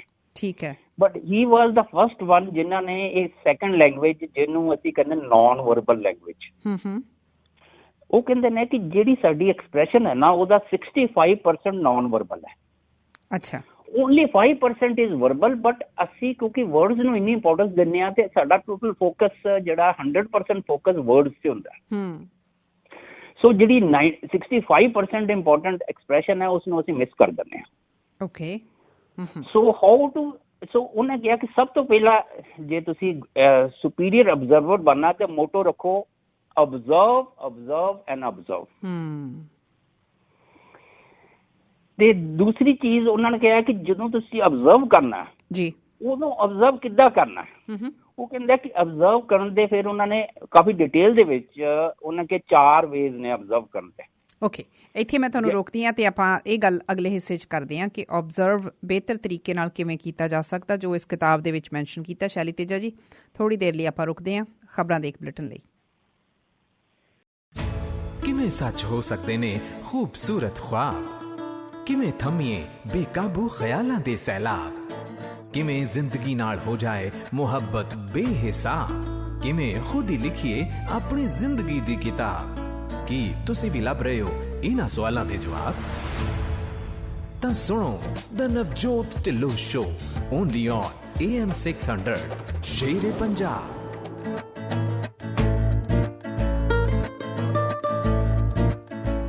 ਸ਼ੇਰੇ ਪੰਜਾਬ AM 600 ਇਸ ਵੇਲੇ ਚੱਲ ਰਿਹਾ ਹੈ ਦ ਨਵਜੋਤ ਢਿੱਲੋਂ ਸ਼ੋ, ਤੇ ਤੁਹਾਡਾ ਪ੍ਰੋਗਰਾਮ ਦੇ ਦੂਸਰੇ ਹਿੱਸੇ ਦੇ ਵਿੱਚ ਸਵਾਗਤ ਹੈ। ਅੱਜ ਬੜੀ ਐਕਸਟੈਂਸਿਵ ਸਾਡੀ ਗੱਲਬਾਤ ਹੋ ਰਹੀ ਹੈ ਇੱਕ ਕਿਤਾਬ ਬਾਰੇ। ਮੈਂ ਹਮੇਸ਼ਾ ਕਹਿੰਦੀ ਹੁੰਦੀ ਹਾਂ ਕਿ ਕਿਤਾਬਾਂ ਜਦੋਂ ਪੜ੍ਹਨ ਦੇ ਸ਼ੌਕ ਦੀ ਗੱਲ ਕਰਦੇ ਹਾਂ, ਕਈ ਲੋਕ ਤਾਂ ਕਿਤਾਬਾਂ ਵੱਲ ਇਸ ਢੰਗ ਦੇ ਨਾਲ ਖਿੱਚੇ ਜਾਂਦੇ ਨੇ ਕਿ ਉਹਨਾਂ ਨੂੰ ਉਹਨਾਂ ਦੀ ਪਸੰਦ ਦੀਆਂ ਕਿਤਾਬਾਂ ਆਪਣੇ ਆਪ ਵੀ ਉਹਨਾਂ ਵੱਲ ਆਉਣੀਆਂ ਸ਼ੁਰੂ ਹੋ ਜਾਂਦੀਆਂ। ਕਈ ਲੋਕ ਪੜ੍ਹਨਾ ਚਾਹੁੰਦੇ ਹੁੰਦੇ ਆ, ਪਰ ਇਹ ਨਹੀਂ ਪਤਾ ਲੱਗਦਾ ਹੁੰਦਾ ਕਿ ਅਸੀਂ ਸ਼ੁਰੂਆਤ ਕਿੱਥੋਂ ਕਰੀਏ, ਕਿਹੋ ਜਿਹੀ ਕਿਤਾਬ ਤੋਂ ਸ਼ੁਰੂਆਤ ਕਰੀਏ। ਪਰ ਸ਼ੈਲੀ ਤੇਜਾ ਜੀ ਸਾਡੇ ਇੱਕ ਇਹੋ ਜਿਹੇ ਲਿਸਨਰ ਨੇ, ਇਹੋ ਜਿਹੇ ਇੱਕ ਰੀਡਰ ਨੇ ਜਿਹੜੇ ਸਾਡੇ ਸੁਣਨ ਵਾਲਿਆਂ ਨੂੰ ਬਹੁਤ ਸਾਰੇ ਸੁਨੇਹੇ ਦੇ ਜਾਂਦੇ ਆ, ਕਿਉਂਕਿ ਇਹ ਬਹੁਤ ਸ਼ੌਕ ਨਾਲ ਪੜ੍ਹਨ ਦੇ ਨਾਲ ਨਾਲ ਦੂਸਰੇ ਲੋਕਾਂ ਨੂੰ ਬਹੁਤ ਸਾਰੀਆਂ ਕਿਤਾਬਾਂ ਹੁਣ ਤੱਕ ਵੰਡ ਵੀ ਚੁੱਕੇ ਆ, ਖਾਸ ਕਰਕੇ ਸਾਡੇ ਲਿਸਨਰਸ ਨੂੰ। ਮੈਂ ਇਹਨਾਂ ਦੀ ਇਸ ਕਰਕੇ ਵੀ ਧੰਨਵਾਦੀ ਹਾਂ ਕਿ ਇਹ ਆਪਣੀ ਜਾਣਕਾਰੀ ਜਿੰਨੀ ਕਿਤਾਬਾਂ ਰਾਹੀਂ ਹਾਸਲ ਕਰਦੇ ਆ, ਉਹ ਨੌਲੇਜ ਪਹੁੰਚਾਉਂਦੇ ਨੇ ਅਤੇ ਸਾਡੇ ਤੱਕ ਵੀ ਪਹੁੰਚਾਉਂਦੇ ਨੇ। ਸ਼ੈਲੀ ਜੀ, ਇੱਕ ਵਾਰੀ ਫਿਰ ਬਹੁਤ ਬਹੁਤ ਸਵਾਗਤ ਹੈ ਤੁਹਾਡਾ। ਆਪਾਂ ਜਿੱਥੇ ਦ ਲਾਜ਼ ਆਫ ਹਿਊਮਨ ਨੇਚਰ ਅੱਜ ਕਿਤਾਬ ਬਾਰੇ ਗੱਲਬਾਤ ਕਰ ਰਹੇ ਹਾਂ, ਤੁਸੀਂ ਸ਼ੁਰੂ 'ਚ ਦੱਸਿਆ ਕਿ 18 ਲਾਜ਼ ਇਹਦੇ ਵਿੱਚ ਡਿਸਕਸ ਕੀਤੇ ਗਏ ਆ। ਓਬਜ਼ਰਵੇਸ਼ਨ ਦੀ ਆਪਾਂ ਗੱਲ ਕਰ ਰਹੇ ਸੀ ਕਿ ਜਿਹੜੀ ਓਬਜ਼ਰਵੇਸ਼ਨ ਆ ਉਹ ਕਿਸ ਤਰੀਕੇ ਨਾਲ ਕੀਤੀ ਜਾਵੇ, ਜਾਂ ਓਬਜ਼ਰਵੇਸ਼ਨ ਕਿਹੋ ਜਿਹਾ ਰੋਲ ਪਲੇ ਕਰਦੀ ਹੈ। ਜੇ ਥੋੜ੍ਹਾ ਜਿਹਾ ਬਰੀਫਲੀ ਉਹਦੇ ਬਾਰੇ ਦੱਸ ਸਕੋ ਤਾਂ। ਹਾਂਜੀ, ਇਹ ਜਿਹੜਾ ਚੈਪਟਰ ਹੈ ਅਸੀਂ ਡਿਸਕਸ ਕਰ ਰਹੇ ਸੀ, ਜਿਹੜਾ ਲਾਅ ਕਰ ਰਹੇ ਸੀ, ਉਹਨੂੰ ਕਹਿੰਦੇ ਨੇ ਲਾਅ ਆਫ ਰੋਲ ਪਲੇਇੰਗ। ਇਹ ਵਨ ਆਫ ਦਾ 18 ਲਾਜ਼ ਹੈ, ਬੜਾ ਇੰਪੋਰਟੈਂਟ ਹੈ। ਇਹਦੇ ਵਿੱਚ ਨਾ ਓਬਜ਼ਰਵੇਸ਼ਨ ਦੇ ਉੱਤੇ ਬਹੁਤ ਸਪੈਸੀਫਿਕਲੀ ਅਤੇ ਕਾਫੀ ਡੀਪਲੀ ਦੱਸਿਆ ਹੈ। ਸੋ ਇਹ ਜਿਹੜੀ ਮੈਂ ਤੁਹਾਨੂੰ ਗੱਲ ਦੱਸ ਰਿਹਾ ਸੀ, ਇੱਕ ਸਾਈਕੋਲੋਜਿਸਟ ਹੋਇਆ ਮਿਲਟਨ, ਉਹ ਕਹਿੰਦੇ ਨੇ ਕਿ ਇਹਦੇ ਲਈ 2 ਪ੍ਰਿੰਸੀਪਲ ਨੇ to be a very good observer. ਅੱਛਾ। ਇੱਕ ਤੇ ਜਿਹੜੀ ਯੂਜੂਅਲ ਪ੍ਰਿਸਕ੍ਰਿਪਸ਼ਨ ਹੈ ਕਿ speak less and listen more, and ਦੂਸਰਾ ਆਪਣਾ ਮੋਟੋ ਬਣਾਓ observe ਐਂਡ observe। ਸੋ ਉਹ ਕਹਿੰਦੇ ਨੇ ਕਿ ਜਿਹੜੇ humans R made up of mood, ਅਸੀਂ ਕਿਸੇ ਦਾ ਥਾਟ ਨਹੀਂ ਪੜ੍ਹ ਸਕਦੇ, but humans R made of mood and feelings. So feeling ਦੇ ਵਿੱਚ ਲੀਕੇਜਿਸ ਹੁੰਦੀਆਂ ਨੇ। ਸੋ ਉਹ ਲੀਕੇਜਿਸ ਨੂੰ ਅਸੀਂ 4 ਵੇ ਦੇ ਨਾਲ ਪੜ੍ਹ ਸਕਦੇ ਹਾਂ, ਸਮਝ ਸਕਦੇ ਹਾਂ। Gesture, tone of the voice, facial feature and postures. ਅੱਛਾ, ਫਿਰ ਉਹ ਕਹਿੰਦੇ ਨੇ ਕਿ ਜੇ ਤੁਸੀਂ ਧਿਆਨ ਦਿਓ, ਕਿਸੇ ਬੰਦੇ ਨੂੰ ਮਿਲਦੇ ਹੋ ਜਾਂ ਉਹਦੇ ਹਿਊਮਨ ਨੇਚਰ ਨੂੰ ਸਮਝ, if you want to become a good student of human nature, ਤੁਹਾਨੂੰ ਬੇਸ ਲਾਈਨ ਐਕਸਪ੍ਰੈਸ਼ਨ ਤੇ ਮੂਡ ਪੜ੍ਹਨਾ ਆਉਣਾ ਚਾਹੀਦਾ। ਅੱਛਾ। So that is easy. You can make out very easily when you see any person. ਉਹਦਾ baseline expression mood ਕੀ ਹੁੰਦਾ ਹੈ। ਮੈਂ ਐਗਜ਼ਾਮਪਲ ਦਿੰਦਾ, ਰਿਲੈਕਸਡ, ਰਿਜ਼ਰਵਡ, ਹੈਬਿਚੁਅਲੀ ਨਰਵਸ। ਉਹ ਕਹਿੰਦੇ ਨੇ ਕਿ ਤੁਸੀਂ ਉਸ ਨੂੰ ਕਿੱਦਾਂ ਦੇਖ ਸਕਦੇ ਹੋ ਕਿ ਸੇਮ ਪਰਸਨ ਇਨ ਡਿਫਰੈਂਟ ਸੈਟਿੰਗਸ ਦੇ ਵਿੱਚ ਕਿੱਦਾਂ ਕਰਦਾ, ਬਿਹੇਵ ਕਿੱਦਾਂ ਕਰਦਾ। ਸੋ ਬੇਸਲਾਈਨ ਐਕਸਪ੍ਰੈਸ਼ਨ ਮੂਡ ਤੁਸੀਂ ਈਜ਼ੀਲੀ ਕਰ ਸਕਦੇ ਹੋ, ਕਿਉਂਕਿ ਉਹ ਕਹਿੰਦਾ ਫੀਲਿੰਗਸ ਦੇ ਵਿੱਚ ਲੀਕੇਜਿਸ ਹੁੰਦੀਆਂ ਨੇ। If you are good observer, we can identify those leakages and understand that person better. So observation ਇੱਕ ਵੱਡਾ ਰੋਲ ਪਲੇ ਕਰਦੀ ਆ। ਆਪਾਂ ਬਰੀਫਲੀ ਇਸ ਚੀਜ਼ ਨੂੰ ਡਿਸਕਸ ਕਰ ਲਿਆ ਕਿ ਜਿਹੜਾ ਤੁਸੀਂ ਕਿਹਾ ਕਿ ਇਹ ਜਿਹੜਾ ਲਾਅ ਆਫ ਰੋਲ ਪਲੇਇੰਗ ਹੈ। ਅਗਲੇ ਕਿਸ ਲਾਅ ਦਾ ਜ਼ਿਕਰ ਕਰਨਾ ਚਾਹੋਗੇ ਜਿਹਦੇ 'ਚ ਸਾਡੇ ਸੁਣਨ ਵਾਲਿਆਂ ਦਾ ਇੰਟਰਸਟ ਹੋ ਸਕਦਾ ਅਤੇ ਈਜ਼ੀਲੀ ਇਹ ਚੀਜ਼ ਡਾਇਜੈਸਟ ਕੀਤੀ ਜਾ ਸਕਦੀ ਆ, ਸਮਝੀ ਜਾ ਸਕਦੀ ਆ? ਦੇਖੋ, ਅਗਲਾ ਲਾਅ ਜਿਹੜਾ ਹੈ ਨਵਜੋਤ ਜੀ, ਮੈਨੂੰ ਜਦੋਂ ਇਹ ਮੈਂ ਲਾਅ ਪੜ੍ਹਿਆ ਨਾ, ਤੇ ਮੈਨੂੰ ਤੇ ਇਹਦੇ ਬਾਰੇ ਬਿਲਕੁਲ ਵੀ ਨਹੀਂ ਸੀ ਪਤਾ, ਬਟ ਇਹ ਲਾਅ ਇੰਨਾ ਇੰਪੋਰਟੈਂਟ ਹੈ ਸਾਡੀ ਪਰਸਨੈਲਿਟੀ 'ਚ। ਤੁਸੀਂ ਜਿੰਨੇ ਵੀ ਦੁਨੀਆ ਦੇ ਗ੍ਰੇਟੈਸਟ ਬੰਦੇ ਦੇਖੋਗੇ, ਉਹਨਾਂ ਨੇ ਇਹ ਲਾਅ ਨੂੰ ਫੋਲੋ ਕੀਤਾ। ਇਹ ਹੈਗਾ ਲਾਅ ਆਫ ਜੈਂਡਰ ਰਿਜਿਡਿਟੀ। ਜੈਂਡਰ ਰਿਜਿਡਿਟੀ, ਹਾਂਜੀ। ਅਸੀਂ ਇਸ ਨੂੰ ਹੈਡਲਾਈਨ ਇਹ ਹੈ, ਰੀਕਨੈਕਟ ਟੂ ਦਾ ਮੈਸਕੂਲਿਨ ਔਰ ਫੈਮਿਨ ਵਿਦ ਇਨ ਯੂ। ਅੱਛਾ, ਇਹ ਹੈਡਿੰਗ ਹੈ। ਉਹ ਕਹਿੰਦਾ ਕਿ ਹੁੰਦਾ ਕੀ ਹੈ ਕਿ ਵੀ ਆਲ have masculine as well as feminine quality. Some of this is genetic and some of it comes from profound influence of parents of the opposite sex. But in the need of present consistent identity in a society, we tend to repress these qualities. So hunda ki hai ki oh kehda hai ki do not play the expected gender role, but rather create that one suits you. Acha. ਮੁੰਡਿਆਂ ਨੂੰ ਮੁੰਡੇ ਵਾਂਗ ਬਣਾਤਾ ਜਾਂਦਾ ਉਹਦੇ ਚ, ਕਿਉਂਕਿ ਅਸੀਂ ਸਾਡੇ ਵਿੱਚ ਹਾਫ ਜਿਹੜਾ 50-50% ਹੈ, ਅਸੀਂ ਮੈਸਕੂਲਿਨ ਵੀ ਹਾਂ ਫੈਮਿਨ ਵੀ ਹਾਂ। We are creation of mother and father, genetically ਆਉਂਦਾ ਸਾਡੇ ਚ। ਲੇਕਿਨ ਜਿਹੜੀ ਫੈਮਿਨ ਹੈ ਉਹਨੂੰ ਫੈਮਿਨਿਨ ਬਣਾ ਦਿੱਤਾ ਗਿਆ, ਜਿਹੜਾ ਮੈਸਕੂਲਿਨ ਹੈ ਉਹਨੂੰ ਮੈਸਕੂਲਿਨ ਬਣਾ ਦਿੱਤਾ ਗਿਆ। ਸੋ ਉਹਦੇ ਵਿੱਚ ਇਹ ਕਿਹਾ ਗਿਆ ਕਿ ਵੀ ਅਸੀਂ ਉਹਨਾਂ ਨੂੰ ਉਸ ਦਾਇਰੇ ਦੇ ਵਿੱਚ ਬੰਦ ਕਰਨ ਦੀ ਕੋਸ਼ਿਸ਼ ਕਰ ਰਹੇ ਹਾਂ। ਜਿਹੜਾ ਆਦਮੀ ਆ ਅਸੀਂ ਉਹਦੇ ਤੋਂ ਐਕਸਪੈਕਟ ਸਿਰਫ ਉਹੀ ਕਰ ਰਹੇ ਹਾਂ। ਇਸੇ ਤਰ੍ਹਾਂ ਅਸੀਂ ਜਿਹੜੀ ਔਰਤ ਹੈ ਉਹਨੂੰ ਉਸੇ ਹਿਸਾਬ ਦੇ ਨਾਲ, ਜਾਂ ਜਿਹੜਾ ਵੀ ਵਿਅਕਤੀ ਜਿਸ ਵੀ ਜੈਂਡਰ ਦੇ ਨਾਲ ਆਪਣੇ ਆਪ ਨੂੰ ਆਈਡੈਂਟੀਫਾਈ ਕਰ ਰਿਹਾ, ਆਈਡੈਂਟੀਫਿਕੇਸ਼ਨ ਉਹਦੀ ਹੈਗੀ ਆ, ਅਸੀਂ ਉਹਦੇ ਵਿੱਚ ਉਹਨੂੰ ਕੈਦ ਕਰ ਦਿੰਦੇ ਹਾਂ। Is that right? ਬਿਲਕੁਲ ਜੀ। ਉਹ ਕਹਿੰਦਾ ਕਿ we lose very valuable dimension of our character by doing this. ਅੱਛਾ, ਜੇ ਹੁਣ ਇੱਕ ਔਰਤ ਹੈ, ਮੈਂ ਆਪਣੀ ਗੱਲ ਕਰਾਂ ਕਿ ਵੀ ਮੈਂ ਬਹੁਤ ਰਿਜਿਡ ਹੋ ਜਾਂਦੀ ਹਾਂ ਕਿ ਇੱਕ ਔਰਤ ਹੋਣ ਦੇ ਨਾਤੇ ਬਹੁਤ ਸਟਰੋਂਗਲੀ ਮੈਂ ਸਿਰਫ ਉਹਨਾਂ ਚੀਜ਼ਾਂ ਨੂੰ ਹੀ ਮੈਂ ਕਹਿੰਦੀ ਹਾਂ ਮੈਂ ਫੋਲੋ ਕਰਦੀ ਹਾਂ ਜੋ ਆਮ ਕਰਕੇ ਇਹ ਸਮਝਿਆ ਜਾਂਦਾ ਕਿ ਵੀ ਇਹ ਫੈਮਿਨਿਜ਼ਮ ਦੇ ਨਾਲ ਰਿਲੇਟਿਡ ਹੈਗੀਆਂ ਜਾਂ ਫੈਮਿਨਿਨ ਹੈਗੀਆਂ ਇਹ ਚੀਜ਼ਾਂ। ਜੇ ਮੈਂ ਆਪਣੇ ਆਪ ਨੂੰ ਉਹ 'ਚ ਕੈਦ ਕਰ ਲਿਆ, ਮੈਂ ਆਪਣਾ ਦੂਸਰਾ ਜਿਹੜਾ ਪੱਖ ਹੈ ਉਹਨੂੰ ਸਪਰੈਸ ਕਰ ਰਹੀ ਹੋਊਂਗੀ। ਬਿਲਕੁਲ ਇਹੀ ਕਹਿਣਾ ਚਾਹੁੰਦੇ ਨੇ। ਇਹਦੇ ਵਿੱਚ ਇਸ ਲਾਅ 'ਚ ਇਹੀ ਦੱਸਿਆ ਗਿਆ ਕਿ ਉਹ ਕਹਿੰਦਾ power lies in exploring the middle range between masculine and feminine. ਅੱਛਾ, ਜਿਹੜੀ ਮਿਡਲ ਰੇਂਜ ਹੈ ਇਸ ਨੂੰ ਕਿੱਦਾਂ ਤੁਸੀਂ ਕਰਨਾ। ਹੁਣ ਮੈਂ ਇੱਕ ਐਗਜ਼ਾਮਪਲ ਦਿੰਦਾ ਜਿਹੜੀ ਇਸਨੇ ਐਕਸਪਲੇਨ ਕਰਨ ਦੇ ਵਿੱਚ ਨਾ ਬਹੁਤ ਕਲੀਅਰਲੀ ਦੱਸਿਆ ਹੈ ਕਿ ਉਹ ਤੋਂ ਸਮਝ ਆ ਜਾਏਗਾ ਕਿ ਮੈਂ ਕੀ ਕਹਿਣਾ ਚਾਹੁੰਦਾ। ਸੋ ਮੈਂ ਇੱਕ ਥੋੜੀ ਹੋਰ ਚੀਜ਼ ਪੁੱਛਣਾ ਚਾਹੁੰਦੀ, ਕਿਉਂਕਿ ਤੁਸੀਂ ਇਹ ਸਾਰਾ ਚੈਪਟਰ ਪੜ੍ਹਿਆ ਹੋਇਆ। ਸੋ ਇਹੀ ਕਹਿਣਾ ਚਾਹ ਰਿਹਾ ਹੋ ਕਿ ਜੈਂਡਰ ਰਿਜਿਡਿਟੀ ਦੀ ਜਾਂ ਜਿਹੜੀ ਇਸ ਤਰ੍ਹਾਂ ਦੀ ਕਠੋਰਤਾ ਹੈ ਉਹ ਸਾਡੇ ਲਈ ਠੀਕ ਨਹੀਂ ਆ? ਬਿਲਕੁਲ ਨਹੀਂ ਹੈ। ਉਹ ਕਹਿੰਦਾ ਕਿ ਸਾਡਾ ਪੋਟੈਂਸ਼ੀਅਲ ਜਿਹੜਾ ਹੈ ਅਸੀਂ ਹਾਫ ਪੋਟੈਂਸ਼ੀਅਲ 'ਚ ਕੰਮ ਕਰ ਰਹੇ ਹਾਂ ਜੇ ਜੈਂਡਰ ਰਿਜਿਡਿਟੀ ਹੈ। ਓਕੇ, ਹਾਂਜੀ। ਉਹ ਕਹਿੰਦਾ ਜੇ ਤੁਸੀਂ ਆਪਣਾ ਰੋਲ ਮੈਕਸਿਮਮ ਪਲੇ ਕਰਨਾ ਹੈ, ਇਫ ਯੂ ਵਾਂਟ, ਤੇ ਉਹ ਰੋਲ ਪਲੇ ਕਰੋ ਵਿਚ ਸੂਟਸ ਯੂ। ਜਿੱਥੇ ਤੁਸੀਂ ਮੈਸਕੂਲਿਨ ਬਣਨਾ ਉੱਥੇ ਮੈਸਕੂਲਿਨ, ਜਿੱਥੇ ਫੈਮਿਨ ਬਣਨਾ ਉੱਥੇ ਫੈਮਿਨ, ਦੋਨੋਂ ਹੀ, ਸੌਫਟਨੈਸ ਐਂਡ ਹਾਰਡਨੈਸ। ਅੱਛਾ, ਉਹ ਕਹਿੰਦੇ ਨੇ ਕਿ ਇਸ ਚੀਜ਼ ਨੂੰ ਸਮਝਾਉਣ ਵਾਸਤੇ ਇੱਕ ਬੜਾ ਅੱਛਾ ਐਗਜ਼ਾਮਪਲ ਹੈ ਕਿ ਉਹ ਕਹਿੰਦਾ ਕਿ ਇੱਕ ਵਰਡ ਹੈ we fall in love. Who has invented this? Why we say we fall in love? Fall in love. what happens when a person fall in love? ਇਹ ਪ੍ਰੋਸੈਸ ਉਸਨੇ ਕਿਹਾ ਕਿ ਇਹ ਹੁੰਦਾ ਕੀ ਹੈ ਜਦੋਂ ਫਾਲ ਇਨ ਲਵ ਕਿਉਂ ਵਰਡ ਆਉਂਦਾ ਹੈ। ਔਰ ਫਾਲ ਇਨ ਲਵ ਇਹਦੇ ਵਿੱਚ ਐਕਸਪਲੇਨ ਕਰਨ ਲਈ ਵੈਰੀ ਪ੍ਰੋਫਾਊਂਡ ਐਕਸਪਲੇਨੇਸ਼ਨ। ਕਾਰਲ ਜੰਗ ਇੱਕ ਬਹੁਤ ਵੱਡੇ ਸਾਈਕੋ ਐਨਾਲਿਸਿਸ ਔਰ ਸਾਈਕੈਟਰਿਸਟ ਹੋਏ ਨੇ, ਉਹਨਾਂ ਨੇ ਇਸ ਚੀਜ਼ ਨੂੰ ਐਕਸਪਲੇਨ ਕੀਤਾ ਬੜਾ ਪ੍ਰੋਫਾਊਂਡਲੀ। ਉਹ ਕਹਿੰਦਾ ਹੁੰਦਾ ਕੀ ਹੈ ਕਿ ਜਦੋਂ ਸਾਡੇ ਵਿੱਚ ਦੋਨੇ ਹੀ ਟਰੇਟ ਹੁੰਦੇ ਨੇ, ਮੈਸਕੂਲਿਨ ਵੀ ਹੁੰਦਾ ਫੈਮਿਨ ਵੀ ਹੁੰਦਾ, ਲੇਕਿਨ ਜਿਹੜਾ ਬੰਦਾ ਜਦੋਂ ਫਾਲ ਇਨ ਲਵ ਹੋ ਜਾਂਦਾ ਹੈ, how come a strong independent person all of a sudden become helpless, dependent and hysterical? ਅੱਛਾ, ਉਹੀ ਬੰਦਾ ਜੇ ਕਿਸੇ ਮਤਲਬ ਆਈ ਹੋਪ ਕਿ ਸਾਰੇ ਆਪਾਂ ਉਸ ਪ੍ਰੋਸੈਸ ਚੋਂ ਲੰਘ ਚੁੱਕੇ ਆ, ਹੁੰਦਾ ਉਹਨੂੰ ਕੀ ਹੋ ਜਾਂਦਾ ਹੈ, ਉਹ ਜਿਹੜਾ ਬੰਦਾ ਉਹ ਚਾਈਲਡਿਸ਼ ਜਿਹਾ ਵਾਂਗੂ ਬਿਹੇਵ ਕਰਨ ਲੱਗ ਪੈਂਦਾ, ਹੈਲਪਲੈਸ ਹੋ ਜਾਂਦਾ, ਡਿਪੈਂਡੈਂਟ ਹੋ ਜਾਂਦਾ ਔਰ ਹਿਸਟੇਰੀਕਲ ਵੀ ਹੋ ਜਾਂਦਾ। ਜਿੰਨਾ ਉਹ ਜ਼ਿਆਦਾ ਪਿਆਰ ਦੇ ਵਿੱਚ ਮਹਿਸੂਸ ਕਰ ਰਿਹਾ ਆਪਣੇ ਆਪ ਨੂੰ, ਜਿੰਨਾ ਵੱਧ ਤੋਂ ਵੱਧ, ਜਿੰਨਾ ਜ਼ਿਆਦਾ ਪਿਆਰ ਦੇ ਵਿੱਚ ਮਹਿਸੂਸ ਕਰ ਰਿਹਾ। ਬਿਲਕੁਲ। ਸੋ ਉਹ ਕਹਿੰਦਾ ਕਿ ਹੁੰਦਾ ਕੀ ਹੈ ਕਿ ਇਸ ਪ੍ਰੋਸੈਸ ਦੇ ਵਿੱਚ we go into too much unconscious at play ਆ ਜਾਂਦਾ ਹੈ ਜਦੋਂ ਅਸੀਂ ਇਹ ਹਾਰਮੋਨ, ਕਿਉਂਕਿ ਜਿਹੜੇ ਸਾਡੇ ਵਿੱਚ ਜਿਹੜੇ ਹਾਰਮੋਨਸ ਨੇ ਮੈਸਕੂਲਿਨ ਵਾਲੇ ਵੀ ਫੈਮਿਨਿਨ ਵਾਲੇ ਨੇ, ਹੁਣ ਦੋਨਾਂ ਦੇ ਵਿੱਚ ਜੋ those to individual fall in ਲਵ, ਉਹਨਾਂ ਦੀ ਦੋਨਾਂ ਹੀ ਸਪਰੈਸਡ ਹੁੰਦੇ ਨੇ। ਉਹ ਫਿਰ they come into foreplay and then all of sudden that person become obsessed. ਅੱਛਾ, ਇਹਨੂੰ ਕਹਿੰਦੇ ਨੇ, ਇਹਨਾਂ ਦੀ ਟੈਕਨੀਕਲ ਲੈਂਗੁਏਜ ਕਹਿੰਦੇ ਕੰਟਰਾਸੈਕਸ਼ੂਅਲ ਟ੍ਰੇਟਸ ਹੁੰਦੇ ਨੇ ਜਿਹੜੇ ਡੋਰਮੈਂਟ ਰਹੇ ਹੁੰਦੇ ਨੇ ਮੇਲ 'ਚ ਵੀ, ਉਹਦੀ ਵਿੱਚ ਮੈਸਕੂਲਿਨ ਜ਼ਿਆਦਾ ਹੁੰਦੇ, ਫੈਮਿਨਿਟੀ ਵਾਲੇ ਰਹੇ ਹੁੰਦੇ ਨੇ, ਫੀਮੇਲ ਦੇ ਵਿੱਚ ਮੈਸਕੂਲਿਨ ਵਾਲੇ ਟ੍ਰੇਟ ਡੋਰਮੈਂਟ ਰਹੇ ਹੁੰਦੇ ਨੇ ਬਿਕੋਜ਼ ਆਫ ਦੇ ਬ੍ਰੌਟ ਅਪ। ਸੋ ਇਹ ਓਬਸੈਸ਼ਨ ਆ ਜਾਂਦਾ ਵਿੱਚ। ਬਿਲਕੁਲ, ਇਹ ਓਬਸੈਸ਼ਨ ਇਸੇ ਕਰਕੇ ਆ ਜਾਂਦਾ ਹੈ, fall in love. That's why the word is fall in love, not rise in ਲਵ।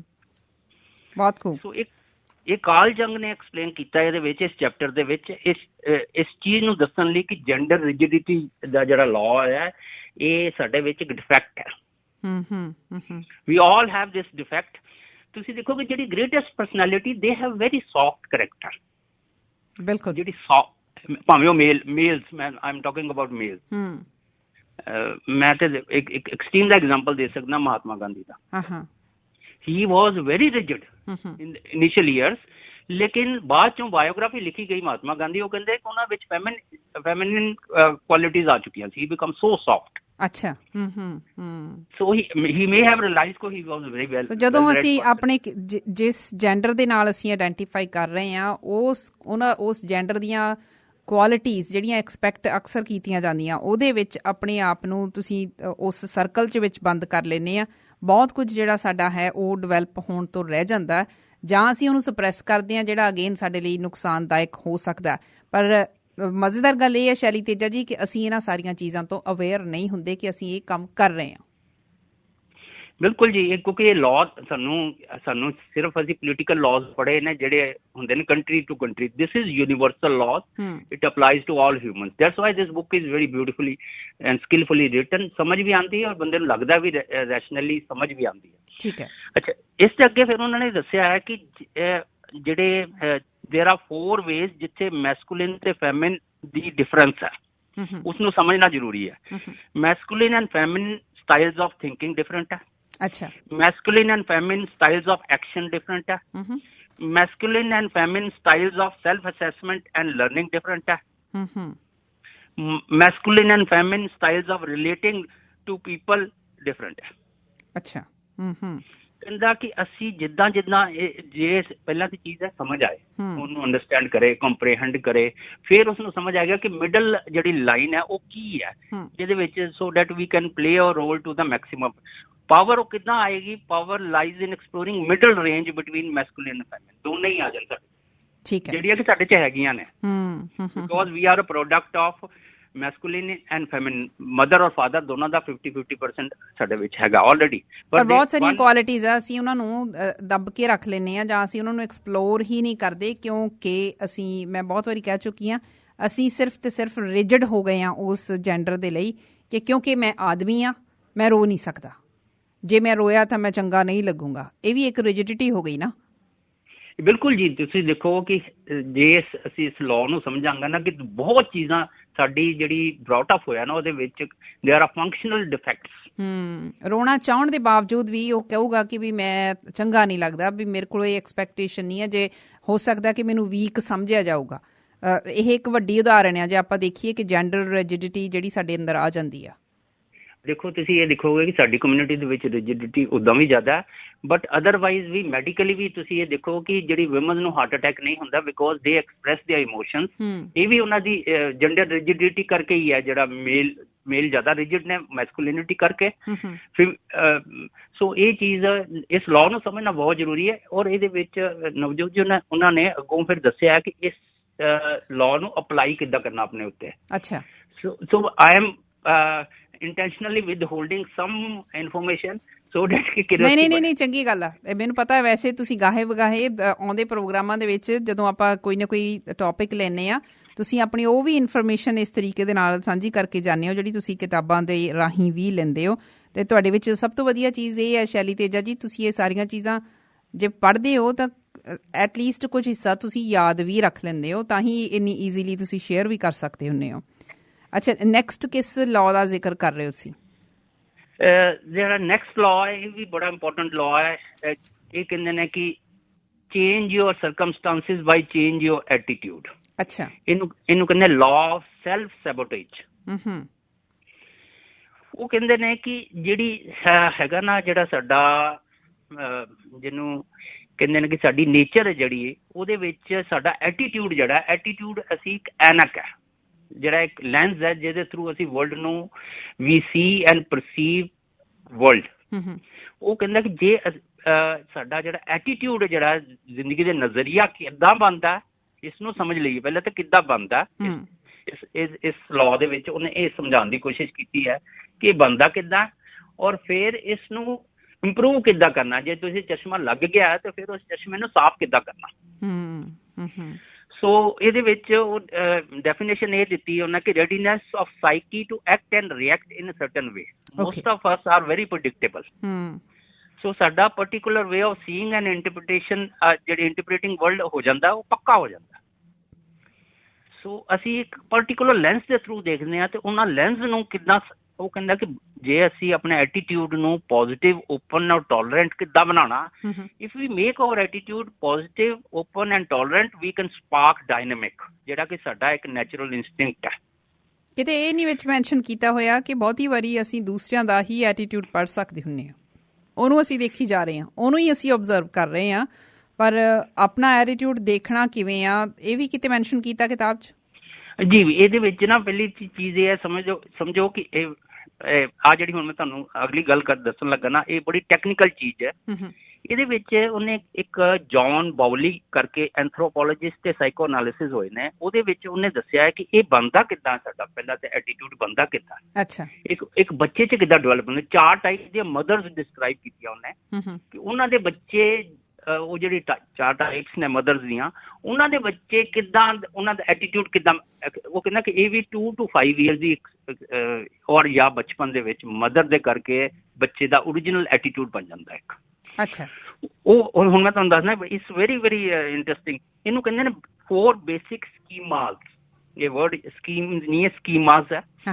ਉਹ ਕਹਿੰਦੇ ਨੇ ਕਿ ਫ੍ਰੀ ਆਟੋਨੋਮਸ ਮਦਰ, ਉਹ ਮਦਰ ਜਿਹੜੀ ਆਪਣੇ ਬੱਚੇ ਨੂੰ ਫਰੀडम ਟੂ ਡਿਸਕਵਰ ਦੈਮਸੈਲਫ ਔਰ ਕੌਨਸਟੈਂਟਲੀ ਸੈਂਸਿਟਿਵ ਵੀ ਰਹਿੰਦੀ ਹੈ ਉਹਨਾਂ ਨੀਡਸ ਕਰਕੇ, ਲੇਕਿਨ ਪ੍ਰੋਟੈਕਟ ਵੀ ਕਰਦੀ ਹੈ। ਉਹਨਾਂ ਦੇ ਬੱਚੇ ਜਿਹੜੇ ਨੇ ਦੇ become really dynamic human beings. ਉਹਨਾਂ ਦਾ ਐਟੀਟਿਊਡ ਬਿਲਕੁਲ ਵੱਖਰਾ ਹੋਊਗਾ, ਉਹਨਾਂ ਦਾ ਐਟੀਟਿਊਡ ਬਿਲਕੁਲ ਵੱਖਰਾ ਹੋ। ਇਹ ਮਦਰ ਤੇ ਹੈ, ਕਿਉਂਕਿ ਓਰੀਜਨਲੀ ਕਹਿੰਦੇ ਹਰ ਚੀਜ਼ ਜਿਹੜੀ ਹੈ ਨਾ ਉਹ ਤੁਹਾਡੀ ਬਚਪਨ ਤੇ ਹੀ ਬਣ ਜਾਂਦਾ ਐਟੀਟਿਊਡ, ਮਤਲਬ ਐਨਕਾਂ ਉੱਥੋਂ ਹੀ ਲੱਗ ਜਾਂਦੀ ਹੈ।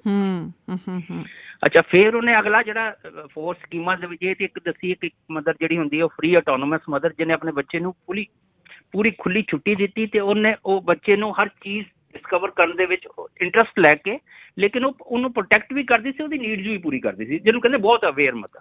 ਠੀਕ ਹੈ। This is one.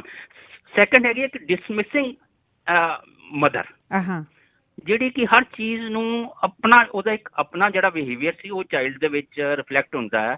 ਇਹੋ ਜਿਹੇ ਜਿਹੜੇ ਚਾਈਲਡ ਨੇ ਉਹ ਬੜੀ ਡਿਸਮਿਸਿਵ ਹੈ, ਹੋਸਟਾਈਲ ਵੀ ਹੈ ਔਰ ਰਿਜੈਕਟਿਵ ਵੀ ਹੈ। ਅੱਛਾ। ਕਹਿੰਦੇ ਇਹੋ ਜਿਹੇ ਜਿਹੜੇ ਬੱਚੇ ਹੁੰਦੇ ਨੇ ਉਹਨਾਂ ਦੇ ਵਿੱਚ ਫੀਲਿੰਗ ਅਬੰਡੈਂਟਮੈਂਟ ਰਹਿੰਦੀ ਹੈ ਹਮੇਸ਼ਾ। ਤੀਸਰੇ ਨੰਬਰ ਤੇ ਇਮਰਸਡ ਐਂਡ ਐਂਬਲੀਮੈਂਟ, ਇਹ ਟੈਕਨੀਕਲ ਵਰਡਸ ਨੇ ਜੀ। ਉਹ ਕਹਿੰਦੇ not consistent with attention on something, ਉਹ ਸਫੋਕੇਟਿੰਗ ਟਾਈਪ ਮਦਰ। ਅੱਛਾ। ਚੌਥੀ ਹੈਗੀ ਡਿਸਆਰਗਨਾਈਜ਼ਡ। ਉਹ ਕਹਿੰਦੇ mother who send highly conflicting signals to the children, rejecting their inner chaos. Children develop powerful emotional, ਉਹਨਾਂ ਦੀ ਇਮੋਸ਼ਨਲ ਇਸ਼ੂਜ਼ ਆ ਜਾਂਦੇ ਨੇ। ਸੋ ਜਿਹੜਾ ਇਹ ਐਟੀਟਿਊਡ ਬੇਸਿਕਲੀ ਆ ਜਿਹੜੀਆਂ ਹੁਣ ਤੁਸੀਂ ਮਦਰਸ ਦੀਆਂ ਕਿਸਮਾਂ ਦੀ ਗੱਲ ਕੀਤੀ ਆ, ਇਹ ਮਦਰ ਦੇ ਨਾਲ ਜੋੜ ਕੇ ਹੀ ਉਸ ਰਾਈਟਰ ਨੇ ਦਿਖਾਇਆ ਕਿ ਵੀ ਕਿਸੇ ਬੱਚੇ ਦਾ ਜਿਹੜਾ ਬਚਪਨ ਦੇ ਵਿੱਚ ਐਟੀਟਿਊਡ ਬਣ ਰਿਹਾ ਹੈ ਉਹ ਮਦਰ ਤੋਂ ਆ ਰਿਹਾ? ਨਹੀਂ, ਇਹ ਇੱਕ ਪਰਸਪੈਕਟਿਵ ਹੈ। ਇੱਕ ਪਰਸਪੈਕਟਿਵ ਹੈ, ਜੌਨ ਬੌਲੀ ਦਾ ਉਹਨੇ ਐਗਜ਼ਾਮਪਲ ਦਿੱਤਾ, ਇੱਕ ਪਰਸਪੈਕਟਿਵ ਹੈ। ਅਦਰਵਾਈਜ਼ ਉਹ ਕਹਿੰਦਾ ਹੈ ਕਿ ਹੁੰਦਾ ਕੀ ਹੈ ਕਿ ਜਿਹੜੇ ਪੇਰੈਂਟਸ ਹੁੰਦੇ ਨੇ, ਜਿਹੜਾ ਪੇਰੈਂਟਸ ਦਾ ਓਰੀਜਨਲ ਹੈ, ਜਿੱਦਾਂ ਤੁਹਾਨੂੰ ਦੱਸਿਆ ਸੀ ਬੇਸਿਕ ਜਿਹੜਾ ਉਹਨਾਂ ਦਾ ਟ੍ਰੇਟ ਹੁੰਦਾ ਹੈ, ਕੁਛ ਜੈਨੇਟਿਕ ਵੀ ਹੁੰਦਾ, ਕੁਛ ਜਿਹੜੇ ਪੇਰੈਂਟਸ ਕਿੱਦਾਂ ਕਿਤੇ ਨੇ, ਜੇ ਤੇ ਉਹ ਪੇਰੈਂਟਸ ਦਾ ਐਟੀਟਿਊਡ ਬੱਚਿਆਂ ਦੇ ਪ੍ਰਤੀ ਕਿੱਦਾਂ ਦਾ ਉਹ ਉਹਨਾਂ ਦੇ ਵਿੱਚ ਆ ਜਾਂਦਾ, ਦੋਨਾਂ ਦਾ ਪੇਰੈਂਟ ਮਦਰ ਤੇ ਫਾਦਰ ਦਾ। ਉਸ ਤੋਂ ਬਾਅਦ ਕਹਿੰਦੇ ਨੇ ਜਿਹੜੇ ਟੀਚਰ, ਉਹਨਾਂ ਦੇ ਪੀਅਰ ਪ੍ਰੈਸ਼ਰ, ਇਹ ਸਾਰੀਆਂ ਚੀਜ਼ਾਂ ਵੀ ਉਹਨਾਂ ਦੇ ਵਿੱਚ ਮਤਲਬ ਕਿ ਆਊਟਸਾਈਡ ਜਾਂ ਫੈਮਿਲੀ ਉਹ ਵੀ ਆਉਂਦੀਆਂ ਨੇ ਬਾਅਦ ਚ। ਬਿਲਕੁਲ। ਸ਼ੈਲੀ ਜੀ, ਥੋੜ੍ਹੀ ਦੇਰ ਲਈ ਆਪਾਂ ਰੁਕਦੇ ਹਾਂ, ਇੱਕ ਕਮਰਸ਼ੀਅਲ ਬ੍ਰੇਕ ਲੈਂਦੇ ਹਾਂ, ਉਸ ਤੋਂ ਬਾਅਦ ਗੱਲਬਾਤ ਸਾਡੀ ਇਸੇ ਤਰ੍ਹਾਂ ਚੱਲਦੀ ਰਹੇਗੀ। ਅਤੇ ਕਿਉਂਕਿ ਪ੍ਰੋਗਰਾਮ ਦਾ ਆਖਰੀ ਹਿੱਸਾ ਹੋਊਗਾ, ਆਪਣੇ ਕੋਲ ਤਕਰੀਬਨ 20 ਮਿੰਟ ਦਾ ਸਮਾਂ ਹੋਊਗਾ ਅਤੇ 1-2 ਲੌਜ਼ ਦੀ ਮੈਨੂੰ ਲੱਗਦਾ ਹੋਰ ਗੱਲ ਹੋ ਸਕਦੀ ਹੈ, ਜਿਹੜੀ ਬਾਕੀ ਬਚ ਜਾਊਗੀ। ਕਿਤਾਬ ਇੰਟਰਸਟਿੰਗ ਲੱਗਦੀ ਹੈ, ਆਪਾਂ ਆਉਂਦੇ ਦਿਨਾਂ ਦੇ ਵਿੱਚ ਫਿਰ ਕਿਸ ਦਿਨ ਜ਼ਰੂਰ ਡਿਸਕਸ ਕਰ ਸਕਦੇ ਹਾਂ ਬਾਕੀ ਬਚਿਆ ਹੋਇਆ ਇਹਦਾ ਹਿੱਸਾ। ਪਰ ਅਗਲੇ ਹਿੱਸੇ ਦੇ ਵਿੱਚ ਸਾਡੇ ਸੁਣਨ ਵਾਲੇ ਜੇ ਕੋਈ ਗੱਲਬਾਤ ਕਰਨਾ ਚਾਹੁੰਦੇ ਹੋਣ, ਕਿਉਂਕਿ ਤੁਸੀਂ ਹੁਣ ਕਿਤਾਬ ਬਾਰੇ ਡਿਸਕਸ਼ਨ ਸੁਣੀ ਹੈ, 3-4 ਲੌਜ਼ ਜਿਹੜੇ ਆ ਉਹਦਾ ਜ਼ਿਕਰ ਸ਼ੈਲੀ ਤੇਜਾ ਜੀ ਨੇ ਕਰ ਦਿੱਤਾ ਹੈ, ਜਾਂ ਤੁਸੀਂ ਵੀ ਇਹ ਕਿਤਾਬ ਕਿਤੇ ਪੜ੍ਹੀ ਹੋਈ ਆ, ਦ ਲੌਜ਼ ਆਫ ਹਿਊਮਨ ਨੇਚਰ, ਉਹਦੇ ਬਾਰੇ ਕੋਈ ਗੱਲ ਕਰਨੀ ਆ ਤਾਂ ਜ਼ਰੂਰ ਅਗਲੇ ਹਿੱਸੇ 'ਚ ਕਾਲ ਕਰਿਓ 6042040600। The Navjot Tilloo Show, only on AM 600, Sher-e Punjab।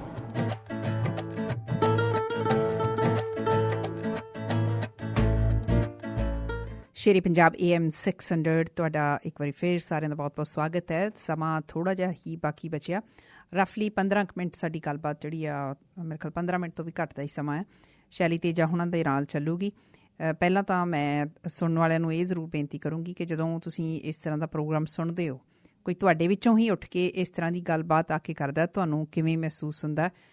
ਅਤੇ ਉਹ ਜਿਹੜਾ ਵਿਅਕਤੀ ਜਿਹੜਾ ਇੰਨੀ ਮਿਹਨਤ ਕਰ ਰਿਹਾ ਆਪਣੇ ਬਾਕੀ ਕਮਿਊਨਿਟੀ ਦੇ ਲਈ, ਇਸ ਤਰ੍ਹਾਂ ਦੀ ਇਨਫੋਰਮੇਸ਼ਨ ਤੁਹਾਡੇ ਲਈ ਖਾਸ ਕਰਕੇ ਲੈ ਕੇ ਆਉਂਦਾ, ਮੈਨੂੰ ਲੱਗਦਾ ਕਿ ਉਹਦੀ ਹੌਸਲਾ ਅਫਜ਼ਾਈ ਕਰਨੀ ਵੀ ਜ਼ਰੂਰ ਬਣਦੀ ਹੈ, ਕਿਉਂਕਿ ਸ਼ੈਲੀ ਤੇਜਾ ਜੀ ਅਕਸਰ ਤੁਹਾਡੀ ਹੌਸਲਾ ਅਫਜ਼ਾਈ ਕਰਦੇ ਆ ਕਿ ਜੇ ਤੁਸੀਂ ਪੜ੍ਹਨ ਦੇ ਸ਼ੌਕੀਨ ਹੋ, ਤੁਸੀਂ ਕਿਤਾਬਾਂ ਬਾਰੇ ਡਿਸਕਸ਼ਨ ਕਰਨੀ ਆ, ਈਵਨ ਆਫ ਦਾ ਏਅਰ ਵੀ ਉਹ ਤੁਹਾਡੇ ਨਾਲ ਬੈਠਦੇ ਨੇ, ਗੱਲਬਾਤ ਕਰਦੇ ਨੇ, ਅਤੇ ਬਹੁਤ ਸਾਰੀਆਂ ਕਿਤਾਬਾਂ ਪੜ੍ਹਦੇ ਨੇ, ਅਤੇ ਬਹੁਤ ਸਾਰੀਆਂ ਕਿਤਾਬਾਂ ਹੁਣ ਤੱਕ ਗਿਫਟ ਵੀ ਕਰ ਚੁੱਕੇ ਆ। ਮੈਨੂੰ ਵੀ ਉਹਨਾਂ ਨੇ ਇੱਕ ਹੋਰ ਕਿਤਾਬ ਜਿਹੜੀ ਹੈ ਉਹ ਭੇਜੀ ਹੈ, ਉਹ ਵੀ ਇੱਕ ਇੰਟਰਸਟਿੰਗ ਕਿਤਾਬ ਹੈ, ਮੈਂ ਪੜ੍ਹ ਨਹੀਂ ਸਕੀ ਹਾਲੇ ਤੱਕ, ਪਰ ਅਗਲੀ ਜਿਹੜੀ ਡਿਸਕਸ਼ਨ ਉਸੇ ਕਿਤਾਬ ਦੇ ਉੱਤੇ ਹੀ ਹੋਊਗੀ। ਉਹ ਕਿਤਾਬ ਕੀ ਹੈ ਮੈਂ ਉਹਦੇ ਬਾਰੇ ਵੀ ਦੱਸਾਂਗੀ, ਪਰ ਇੱਕ ਵਾਰ ਫਿਰ ਮੈਂ ਸ਼ਾਮਿਲ ਕਰ ਰਹੀ ਹਾਂ ਆਪਣੇ ਨਾਲ ਸ਼ੈਲੀ ਤੇਜਾ ਜੀ ਨੂੰ। ਜੇ ਸਾਡੇ ਸੁਣਨ ਵਾਲੇ ਕੋਈ ਗੱਲ ਕਰਨਾ ਚਾਹੁੰਦੇ ਆ ਇਸ ਕਿਤਾਬ ਬਾਰੇ, ਜਾਂ ਇਹ ਜਿਹੜਾ ਸਿਲਸਿਲਾ ਅਸੀਂ ਸ਼ੁਰੂ ਕੀਤਾ ਹੋਇਆ ਇਹਦੇ ਬਾਰੇ, 6042040600 ਸਾਡਾ ਟੈਲੀਫੋਨ ਨੰਬਰ ਹੈ, 6042040600। ਫੀਡਬੈਕ ਬਹੁਤ ਜ਼ਰੂਰੀ ਹੁੰਦੀ ਹੈ, ਨਾਲੋਂ ਨਾਲ ਵੀ ਤੁਸੀਂ ਦੇ ਸਕਦੇ ਹੋ। ਸ਼ੈਲੀ ਤੇਜਾ ਜੀ, ਹਾਂਜੀ, ਆਪਾਂ ਗੱਲ ਜਿਹੜੀ ਅੱਗੇ ਵਧਾਈ ਸੀ, ਡਿਫਰੈਂਟ ਲਾਜ਼ ਦੀ ਆਪਾਂ ਗੱਲ ਕਰ ਰਹੇ ਸੀ, ਅਤੇ ਆਪਾਂ ਪਹੁੰਚ ਗਏ ਸੀ ਉਸ ਵੇਲੇ, ਮੇਰੇ ਖਿਆਲ ਕਾਫੀ ਡਿਟੇਲ 'ਚ ਤੁਸੀਂ ਗੱਲ ਕਰਨੀ ਸ਼ੁਰੂ ਕੀਤੀ ਸੀ ਜਦੋਂ ਆਪਾਂ ਐਟੀਟਿਊਡ ਦੀ ਗੱਲ ਕਰ ਰਹੇ ਸੀ। ਹਾਂਜੀ, ਜਿਹੜਾ ਐਟੀਟਿਊਡ ਹੈ ਨਾ ਜੀ, ਇਹੀ ਸਾਡਾ ਡਿਟਰਮਨ ਕਰਦਾ ਕਿ ਸਾਡੀ ਜ਼ਿੰਦਗੀ ਕਿੱਦਾਂ ਦੀ ਹੁੰਦੀ ਹੈ ਜਾਂ ਹੋਣ ਵਾਲੀ ਹੈ ਜੀ। ਕਿਉਂਕਿ ਜੇ ਇਹ ਐਟੀਟਿਊਡ ਕਿੱਦਾਂ ਬਣਦਾ ਹੈ, ਸਾਡੀ ਜਿਹੜੀ ਬਚਪਨ ਤੋਂ ਲੈ ਕੇ ਹੁਣ ਤੱਕ ਦੀ ਜਿਹੜੀ ਅਸੀਂ ਇੰਟਰਪ੍ਰੇਟ ਕੀਤਾ, ਪ੍ਰੋਸੈਸ ਕੀਤਾ, ਬਿਲੀਫਸ ਬਣ ਗਏ, ਉਹਨਾਂ ਦੇ ਬੇਸ ਦੇ ਉੱਤੇ ਸਾਡਾ ਇੱਕ ਐਟੀਟਿਊਡ ਬਣ ਜਾਂਦਾ ਹੈ, ਜਿਹੜਾ ਵਿਚ ਮੇਕਸ ਅਸ ਵੈਰੀ ਪ੍ਰੈਡਿਕਟੇਬਲ। ਅਸੀਂ ਦੂਸਰੇ ਬੰਦੇ ਨੂੰ ਬੜੀ ਈਜ਼ੀਲੀ ਰੀਡ ਕਰ ਲੈਂਦੇ ਹਾਂ ਕਿ ਇਹ ਇੱਦਾਂ ਦਾ ਹੀ ਹੋਏਗਾ, ਇਹਦੇ ਇੱਦਾਂ ਦਾ ਹੀ ਵਿਚਾਰ ਹੋਣੇ ਨੇ, ਉਹ ਐਟੀਟਿਊਡ ਹੁੰਦਾ ਐਕਚੁਅਲੀ। ਉਹ ਕਹਿੰਦਾ ਹੈ ਕਿ ਇਹਦੇ ਵਿੱਚ ਉਹਨਾਂ ਨੇ ਨਾ ਬੜੀ ਸੂਖਸ਼ਮ ਤਰੀਕੇ ਦੇ ਨਾਲ ਇਹ ਦੱਸਣ ਦੀ ਕੋਸ਼ਿਸ਼ ਕੀਤੀ ਹੈ ਕਿ ਅਸੀਂ ਕੀ ਕਰਦੇ ਹਾਂ। ਉਹ ਕਹਿੰਦਾ no two people see the world same way, two different mind same world is hell and heaven. ਬਿਲਕੁਲ, ਇਹ ਦੋ ਐਟੀਟਿਊਡ ਨੇ ਜਿਹੜੇ ਹੈਲ ਐਂਡ ਹੈਵਨ ਬਣਾਉਂਦੇ ਨੇ ਜੀ। ਇਸ ਕਰਕੇ ਜਿਹੜਾ ਸਾਡਾ ਪਰਸਨਲ ਵਿਜ਼ਨ ਹੁੰਦਾ ਨਾ, ਇਹ ਬੜਾ ਲਿਮਿਟਿਡ ਵਿਜ਼ਨ ਹੁੰਦਾ, ਤੇ ਉਹ ਅਸੀਂ ਸੋਚਦੇ ਹਾਂ ਕਿ ਇਹੀ ਯਥਾਰਥ ਸੱਚ ਹੈ, ਤੇ ਅਸੀਂ ਉਹ ਆਪਣਾ ਜਿਹੜਾ ਐਟੀਟਿਊਡ ਨੂੰ ਰਿਜਿਡ ਵੀ ਹੋ ਜਾਂਦੇ ਹਾਂ, ਆਪਣੇ ਐਟੀਟਿਊਡ ਨੂੰ ਛੇਤੀ ਬਦਲਣ ਲਈ ਵੀ ਤਿਆਰ ਨਹੀਂ ਹੁੰਦੇ। ਇੱਕ ਹੋਰ ਚੀਜ਼ ਮੈਂ ਤੁਹਾਨੂੰ ਇੱਕ ਐਗਜ਼ਾਮਪਲ ਦਿੰਦਾ, ਇਹ ਹਿਊਮਨ ਨੇਚਰ ਦੇ ਵਿੱਚ ਸਮਝਣ ਦੇ ਵਿੱਚ ਬੜੀ ਇੰਪੋਰਟੈਂਟ ਹੋਏਗੀ। ਜਦੋਂ ਅਸੀਂ ਦੂਜੇ ਹਿਊਮਨ ਬੀਇੰਗ ਨੂੰ ਦੇਖਦੇ ਹਾਂ, ਤੇ ਇੱਕ ਇਸ ਬੁੱਕ 'ਚ ਨਾ ਉਹਨਾਂ ਨੇ ਦਿੱਤਾ ਹੈ ਕਿ ਇੱਕ ਯੂਨੀਵਰਸਲ ਸੈਲਫ ਓਪੀਨੀਅਨ ਹੁੰਦਾ ਹਰ ਬੰਦੇ ਦਾ ਆਪਣੇ ਪ੍ਰਤੀ। ਅੱਛਾ, ਉਹ ਕੀ ਹੁੰਦੇ ਨੇ? 3 ਪੁਆਇੰਟਸ ਨੇ ਉਹਦੇ 'ਚ ਉਹਨੇ ਦੱਸੇ ਨੇ ਕਿ ਆਈ ਐਮ ਦਾ ਮਤਲਬ ਐਪਲੀਕੇਬਲ ਟੂ ਐਵਰੀਬਡੀ। ਠੀਕ ਹੈ। I am autonomous and playing on with my own free will. Second, I am intelligent in my own way. तीसरा, I am decent and good. Okay. ਇਹ ਹਰ ਜਿਹੜਾ ਇਨਸਾਨ ਹੈ ਆਪਣੇ ਪ੍ਰਤੀ ਏਦਾਂ ਦਾ ਸੈਲਫ ਬਿਲੀਵ ਰੱਖਦਾ, ਤੇ ਜਦੋਂ ਅਸੀਂ ਕਿਸੇ ਨਾਲ ਗੱਲ ਕਰ ਰਹੇ ਹਾਂ ਤੇ ਅਸੀਂ ਮਤਲਬ ਸਾਡੀ ਕੋਸ਼ਿਸ਼ ਹੋਣੀ ਚਾਹੀਦੀ ਕਿ ਸਾਨੂੰ ਪਤਾ ਹੋਣਾ ਚਾਹੀਦਾ ਕਿ ਉਹਦਾ ਵੀ ਇੱਕ ਸੈਲਫ ਬਿਲੀਵ ਹੈ। ਹਰ ਬੰਦੇ ਕੋਲ ਇੱਕ ਬਿਲੀਫ ਹੁੰਦਾ, ਸੈਲਫ ਬਿਲੀਵ ਹੁੰਦਾ, ਉਹਦਾ ਆਪਣੇ ਬਾਰੇ ਨਜ਼ਰੀਆ ਹੁੰਦਾ। ਬਿਲਕੁਲ। ਸ਼ੈਲੀ ਤੇਜਾ ਜੀ, ਮੈਂ ਸਾਡੇ ਇੱਕ ਲਿਸਨਰ ਆਏ, ਆਪਾਂ ਉਹਨਾਂ ਦੀ ਵੀ ਗੱਲ ਸੁਣ ਲਈਏ ਜੀ ਪਲੀਜ਼। ਹਾਂਜੀ, ਸੁਖਵਿੰਦਰ ਸਿੰਘ ਜੀ। ਹਾਂਜੀ ਜੀ, ਸਤਿ ਸ਼੍ਰੀ ਅਕਾਲ ਜੀ। ਲਾਜ਼ of human nature ਬਾय Robert green, ਇਹ ਬੁੱਕ ਨੋਟ ਤਾਂ ਮੈਂ ਕਰ ਲਈ, ਡੈਫੀਨਿਟਲੀ ਮੈਂ ਰੀਡ ਕਰਾਂਗਾ। ਔਰ ਕੁਝ ਦਿਨ ਪਹਿਲਾਂ ਤੁਸੀਂ ਹੈਪੀਨੈਸ ਦੇ ਬਾਰੇ ਟੌਪਿਕ ਲਿਆਂਦਾ ਸੀ ਵੀ ਕਿੰਨੇ ਲੋਕ ਹੈਪੀਨੈਸ ਨੇ, ਕੀ ਹੈਪੀਨੈਸ ਹੁੰਦੀ ਆ। And I tell you truthfully, and I have observed Teja ji is the happiest person on earth. The way he behaves, the way he act, और कभी भी emotion च नहीं आते। मैं इन्होंने पूछना how to control emotions। मैं 2 इंसिडेंट कल रात मैंने सवेरे अर्ली मॉर्निंग काम ते जाना ही, मेरी गली दे विच कुछ इत्थों दे मुंडे जिहड़े जिन्हां को हाई कारां ने, ਉਹਦੀ ਇੰਨੀ ਜ਼ੋਰ ਦੀ ਸਪੀਡ ਉਹਨਾਂ ਨੇ ਚਲਾਈ, ਉਹਦੀ ਆਵਾਜ਼ ਹੋਈ, ਮੇਰੀ ਨੀਂਦ ਡਿਸਟਰਬ ਹੋ ਗਈ, ਔਰ ਮੇਰਾ ਬਲੱਡ ਪ੍ਰੈਸ਼ਰ ਵੀ ਵੱਧ ਗਿਆ, ਮੈਂ ਕਿ 2-3 ਘੰਟੇ ਸੌ ਨਹੀਂ ਸਕਿਆ। ਦੂਜੀ ਗੱਲ ਹੈਗੀ ਹੈ ਕਿ ਅੱਜ ਦਿਨੇ ਮਤਲਬ ਬੱਸ ਸਟਾਪ 'ਤੇ ਮੈਂ ਖੜਾ ਹੈਗਾ, ਵਾਕ ਕਰ ਰਿਹਾ ਸੀਗਾ, ਅਤੇ ਬਾਰਿਸ਼ ਪੈ ਰਹੀ ਆ, ਸਭ ਨੇ ਖਿੜਕੀਆਂ ਉੱਪਰ ਕੀਤੀਆਂ ਹੋਈਆਂ, ਲੇਕਿਨ ਇੱਕ ਯੰਗ ਮੁੰਡੇ ਨੇ ਪਰਪਸਲੀ ਵਿੰਡੋ ਡਾਊਨ ਕੀਤੇ ਔਰ ਜੋ ਦੀ ਮਿਊਜ਼ਿਕ ਲਗਾਇਆ ਹੋਇਆ, ਬਿਕੋਜ਼ ਇੱਥੇ ਬੱਸ ਸਟਾਪ 'ਤੇ ਕੁੜੀਆਂ ਖੜੀਆਂ ਸੀਗੀਆਂ, ਜਾਂ ਤਾਂ ਉਹਨਾਂ ਨੂੰ ਸੁਣਾਉਣਾ ਜਾਂ ਕਿਸ ਤਰ੍ਹਾਂ। ਇਹ ਇਮੋਸ਼ਨ ਨੂੰ ਕਿੰਨਾ ਕੰਟਰੋਲ ਕਰ ਸਕੇ, ਮੈਂ ਨਹੀਂ ਕੰਟਰੋਲ ਕਰ ਸਕਿਆ। ਤੇ ਹਾਊ ਟੂ ਕੰਟਰੋਲ ਇਮੋਸ਼ਨ, ਅਗਰ ਕੋਈ ਗਾਈਡ ਕਰੋ। Thanks a lot to mister Teja, thank you. ਮੇਰੇ ਖਿਆਲ ਅੱਜ ਜਿਹੜੀ ਇਮੋਸ਼ਨ ਕੰਟਰੋਲ ਕਰਨ ਦੀ ਆਪਾਂ ਗੱਲ ਸ਼ੁਰੂ ਨਹੀਂ ਕੀਤੀ ਸੁਖਵਿੰਦਰ ਜੀ, ਬਾਕੀ ਜਿਹੜੀ ਤੁਸੀਂ ਗੱਲਬਾਤ ਕੀਤੀ ਆ, ਫਿਰ ਵੀ ਮੈਂ ਟਿੱਪਣੀ ਜ਼ਰੂਰ ਸ਼ੈਲੀ ਤੇਜਾ ਜੀ ਦੀ ਸੁਣਨੀ ਚਾਹੂੰਗੀ, ਕਿਉਂਕਿ ਮੈਂ ਆਫ ਦਾ ਟਰੈਕ ਨਹੀਂ ਹੋਣਾ ਚਾਹੁੰਦੀ। ਕਿਤਾਬ ਨੂੰ ਡਿਸਕਸ ਕਰ ਰਹੇ ਹਾਂ ਅਤੇ ਕਿਤਾਬ 'ਤੇ ਡਿਸਕਸ਼ਨ ਜਾਰੀ ਰੱਖਾਂਗੇ। ਇੱਕ ਸਪੈਸੀਫਿਕ ਟੌਪਿਕ ਦੀ ਇੰਨੀ ਡਿਟੇਲ 'ਚ ਨਹੀਂ ਆਪਾਂ ਜਾ ਸਕਦੇ। ਸ਼ੈਲੀ ਜੀ। ਜੀ ਜਿਹੜੇ ਧਾਲੀਵਾਲ ਸਾਹਿਬ ਨੇ ਬੜੇ ਫਿਰਾਕ ਦਿਲ ਤੇ ਬਿਊਟੀ ਲਾਈਜ਼ ਇਨ ਬਿਹੋਲਡਰਸ ਆਈ ਜਿਹੜਾ ਮੇਰੇ ਬਾਰੇ ਓਪੀਨੀਅਨ ਉਹਨਾਂ ਨੇ ਜ਼ਾਹਿਰ ਕੀਤਾ। ਜਿਹੜੀ ਇਮੋਸ਼ਨ ਵਾਲਾ ਇੱਕ ਮੈਂ ਤੇ ਇਹਨਾਂ ਨੂੰ ਇਹ ਸੁਜੈਸਟ ਕਰਾਂਗਾ ਕਿ ਇਹਦੇ 18 ਲਾਜ਼ ਨੂੰ ਨਾ ਅਗਰ ਤੁਸੀਂ ਇਹਨਾਂ ਦੇ ਆਪਣੇ ਧਾਲੀਵਾਲ ਸਾਹਿਬ ਤੇ ਇੱਕ ਚੀਜ਼ ਹੈ, ਇਹਨਾਂ ਦੀ ਜਿਹੜੀ ਕਿਊਰੀਓਸਿਟੀ ਹੈ ਨਾ ਟੂ ਨੋ ਇਜ਼ ਮਾਰਵਲਸ। ਮੈਂ ਦੇਖੀ ਹੈ ਤੇ ਸਿੱਖਣ ਦੀ ਜਿਹੜੀ ਇਹਨਾਂ ਦੀ ਕੁਆਲਿਟੀ ਹੈ ਉਹ ਮੈਨੂੰ ਕਈ ਵਾਰੀ ਲੱਗਦਾ ਮੇਰੇ ਤੋਂ ਵੀ ਜ਼ਿਆਦਾ। ਅੱਛਾ। ਤੇ ਇਹ ਮੈਂ ਇਹਨਾਂ ਨਾਲ ਜਦੋਂ ਬੈਠਦਾ ਤਾਂ ਆਈ ਹੈਵ ਨੋਟਿਸਡ ਦੈਟ। ਸੋ ਇਹ ਜਿਹੜੀ ਇਮੋਸ਼ਨ ਵਾਲਾ ਲਾਅ ਇਹਦੇ ਵਿੱਚ ਉਹਨਾਂ ਨੇ ਬੜੇ ਵਧੀਆ ਤਰੀਕੇ ਨਾਲ ਐਕਸਪਲੇਨ ਕੀਤਾ ਗਿਆ। ਉਹ ਜਿਹੜੇ ਫਿਲਟਰ ਦੱਸੇ ਨੇ, ਫਿਰ ਉਹਨਾਂ ਨੇ ਦੱਸਿਆ ਕਿ ਉਹਨੂੰ ਓਵਰਕਮ ਕਿੱਦਾਂ ਕਰਨਾ ਹੈ ਇਮੋਸ਼ਨ। ਹਾਂਜੀ, ਉਹ ਜਿਹੜੀ ਇਨਫੋਰਮੇਸ਼ਨ ਤੁਸੀਂ ਹੋਲਡ ਕੀਤੀ ਆ ਉਹ ਤੁਸੀਂ ਉਦੋਂ ਹੀ ਦੱਸ ਦਿੱਤਾ ਸੀ ਕਿ ਉਹ ਇਨਫੋਰਮੇਸ਼ਨ ਵੀ ਮੈਂ ਸਾਰੀ ਦੀ ਸਾਰੀ ਸ਼ੇਅਰ ਨਹੀਂ ਕਰ ਰਿਹਾ ਤਾਂ ਕਿ ਕਿਤਾਬ ਪੜ੍ਹ ਕੇ ਵੀ ਕੁਝ ਸਾਨੂੰ ਪਤਾ ਲੱਗੇ। ਵੈਸੇ ਵੀ ਜਿਸ ਤਰ੍ਹਾਂ ਕਿਸੇ ਨੇ ਲਿਖੀ ਹੁੰਦੀ ਹੈ ਨਾ, ਆਪਾਂ ਤਾਂ ਉਹਦੇ 'ਤੇ ਟਿੱਪਣੀ ਕਰ ਸਕਦੇ ਹਾਂ ਜੇ ਉਹਦੇ ਵਿੱਚੋਂ ਜੂਸ ਜਿਹਾ ਹੀ ਉਹਦਾ ਕੱਢ ਸਕਦੇ ਹੁੰਦੇ ਹਾਂ। ਬਾਕੀ ਸਾਰੀ ਜਿਹੜਾ ਫਾਈਬਰ ਹੈ ਉਹ ਵੀ ਬਹੁਤ ਜ਼ਰੂਰੀ ਹੁੰਦਾ ਨਾ। ਬਿਲਕੁਲ ਜੀ। ਉਹ ਦੇਖੋ ਇੱਕ ਚੀਜ਼ ਹੋਰ ਇਹਦੇ ਵਿੱਚ ਬੁੱਕ 'ਚ ਉਹਨੇ ਦੱਸੀ ਹੈ, ਪਰਸਨੈਲਿਟੀ ਨੂੰ ਉਹ ਵੀ ਇੱਕ ਲਾਅ ਦੇ ਵਿੱਚ ਆਉਂਦਾ ਹੈ। ਉਹ ਕਹਿੰਦਾ ਹੈ ਕਿ ਸਿਲੈਕਟਿਵ ਐਬਸੈਂਸ। ਅੱਛਾ। ਉਹ ਕਹਿੰਦੇ ਟੂ ਮਚ ਪ੍ਰੈਜ਼ੈਂਸ ਜਿਹੜੀ ਨਾ ਸਫੋਕੇਟਿੰਗ ਹੋ ਜਾਂਦੀ ਹੈ। ਤੇ ਸਿਲੈਕਟਿਵ ਐਬਸੈਂਸ ਤਿੰਨ ਚੀਜ਼ਾਂ ਦੱਸੀਆਂ ਨੇ। ਇੱਕ ਸਿਲੈਕਟਿਵ ਐਬਸੈਂਸ ਦੱਸੀ ਹੈ, ਇੱਕ ਸ਼ਰਾਊਡ ਯੋਰਸੈਲਫ ਇਨ ਦਾ ਮਿਸਟਰੀ, ਮਤਲਬ ਕਿ ਆਪਣੇ ਆਲੇ, ਫਿਰ ਵਿਦ ਹੋਲਡਿੰਗ ਇਨਫੋਰਮੇਸ਼ਨ। ਅੱਛਾ। ਇਹ ਤੁਸੀਂ ਦੇਖੋਗੇ ਬਹੁਤ ਜਿਹੜੀਆਂ ਵੱਡੀਆਂ ਪਰਸਨੈਲਿਟੀਆਂ ਨੇ ਇਹ ਤਿੰਨੇ ਚੀਜ਼ਾਂ ਉਹ ਉਹਨਾਂ ਨੇ ਗ੍ਰਹਿਣ ਕੀਤੀਆਂ ਹੁੰਦੀਆਂ ਨੇ। ਸਿਲੈਕਟਿਵ ਐਬਸੈਂਸ ਵੀ, ਕਿਉਂਕਿ ਜੇ ਤੁਸੀਂ ਜ਼ਿਆਦਾ ਆਪਣੇ ਆਪ ਨੂੰ ਐਕਸਪੋਜ਼ ਕਰ ਦੋਗੇ ਨਾ ਉਹ ਸਫੋਕੇਟਿੰਗ ਹੋ ਜਾਂਦਾ। ਅੱਛਾ। Where to withdraw and selective absence, shroud yourself with mystery and withholding information. Very interesting. ਬਹੁਤ ਸੱਚੀ ਮੁੱਚੀ ਇੰਟਰਸਟ ਬਣ ਰਿਹਾ ਮੇਰਾ ਤਾਂ ਕਿਤਾਬ ਪੜ੍ਹਨ ਦਾ ਕਿ ਹੋਰ ਜ਼ਿਆਦਾ ਡੀਟੇਲ ਦੇ ਵਿੱਚ ਕੀ ਹੋਊਗਾ। ਆਪਣੇ ਕੋਲ ਸ਼ੈਲੀ ਜੀ ਸਮਾਂ ਬਹੁਤ ਥੋੜ੍ਹਾ ਰਹਿ ਗਿਆ, ਅਖੀਰ 'ਚ ਕੀ ਕਹਿਣਾ ਚਾਹੋਗੇ? ਮੈਂ ਪਹਿਲਾਂ ਤਾਂ ਆਪਣੇ ਵੱਲੋਂ ਇਹ ਗੱਲ ਕਰ ਦਿੰਦੀ ਹਾਂ ਕਿ ਤੁਹਾਡਾ ਮੈਂ ਬਹੁਤ ਬਹੁਤ ਧੰਨਵਾਦ ਕਰਦੀ ਹਾਂ। ਲਿਸਨਰਸ ਜਿਹੜੇ ਆ ਸਾਡੇ, ਮੈਂ ਉਮੀਦ ਕਰਦੀ ਹਾਂ ਕਿ ਉਹ ਸੁਣ ਰਹੇ ਹੋਣਗੇ ਅਤੇ ਕੁਝ ਮਹਿਸੂਸ ਕਰ ਰਹੇ ਹੋਣਗੇ, ਕੁਝ ਇੰਸਪਾਇਰ ਹੋ ਰਹੇ ਹੋਣਗੇ। ਪਰਪਜ਼ ਇਹੀ ਆ ਕਿ ਇਹ ਜੇ 2 ਘੰਟੇ ਅਸੀਂ ਗੱਲਬਾਤ ਕੀਤੀ ਆ, ਇਹਦੇ ਵਿੱਚੋਂ ਕੁਝ ਨਾ ਕੁਝ ਤਾਂ ਸਾਡੇ ਸੁਣਨ ਵਾਲਿਆਂ ਨੂੰ ਜ਼ਰੂਰ ਮਿਲਣਾ ਚਾਹੀਦਾ। ਅਤੇ ਦੂਸਰੀ ਚੀਜ਼ ਇਹ ਆ ਕਿ ਤੁਸੀਂ 2 ਘੰਟੇ ਦਾ ਇਹ ਸਮਾਂ ਕੱਢਿਆ, ਬਾਕੀ ਤੁਸੀਂ ਕਿਤਾਬ ਪੜ੍ਹੀ ਹੈ, ਯਕੀਨਨ ਤੌਰ 'ਤੇ ਵੱਖਰੇ ਤੌਰ 'ਤੇ ਵੀ ਤਿਆਰੀ ਕੀਤੀ ਹੋਊਗੀ। ਤੁਹਾਡਾ ਵੀ ਬਹੁਤ ਬਹੁਤ ਧੰਨਵਾਦ। ਹਾਂਜੀ ਨਵਜੋਤ ਜੀ, ਧੰਨਵਾਦ ਤੇ ਤੁਹਾਡਾ, ਤੁਸੀਂ ਮੈਨੂੰ ਇਹ ਅਪਰਚੁਨਿਟੀ ਦਿੱਤੀ। ਮੈਂ ਹੁਣ ਪਹਿਲਾਂ ਤੇ ਅਨਾਊਂਸ ਕਰਦਾ ਹੁੰਦਾ ਸੀ, ਆਪਣਾ ਨੰਬਰ ਵੀ ਦੇਵਾਂਗਾ। ਜਿਹਨੇ ਤੇ ਕਿਤਾਬ ਅਜੇ ਤੱਕ ਨਹੀਂ ਪੜ੍ਹੀ, ਉਹ ਕਹਿੰਦੇ ਨੇ ਕਿਤਾਬ ਬੰਦਾ ਇਸ ਕਰਕੇ ਨਹੀਂ ਪੜ੍ਹਦਾ ਕਿ ਉਹਨੂੰ ਆਪਣੀ ਮਨਪਸੰਦ ਦੀ ਕਿਤਾਬ ਮਿਲੀ ਨਹੀਂ। ਇਹ ਕਿਤਾਬ ਤੁਹਾਡੀ ਮਨਪਸੰਦ ਦੀ ਹੋ ਸਕਦੀ ਹੈ ਜੇ ਤੁਹਾਡੀ ਪਹਿਲੀ ਬੁੱਕ ਹੈ, ਕਿਉਂਕਿ ਇਹਦੇ ਵਿੱਚ ਕੋਈ ਵੀ ਲਾਅ ਤੁਸੀਂ ਖੋਲੋ, ਹਰ ਲਾਅ ਜਿਹੜਾ ਬੜੇ ਇੰਟਰਸਟਿੰਗ ਵੇ ਦੇ ਨਾਲ, ਵੈਰੀ ਸੁਪਰ ਇਨਫੋਰਮੇਟਿਵ ਔਰ ਤੁਹਾਡੀ ਸਮਝ ਆਉਣ ਵਾਲਾ ਹੈ। ਇਹ ਤੁਹਾਡੀ ਫਸਟ ਬੁੱਕ ਬਣ ਸਕਦੀ ਹੈ।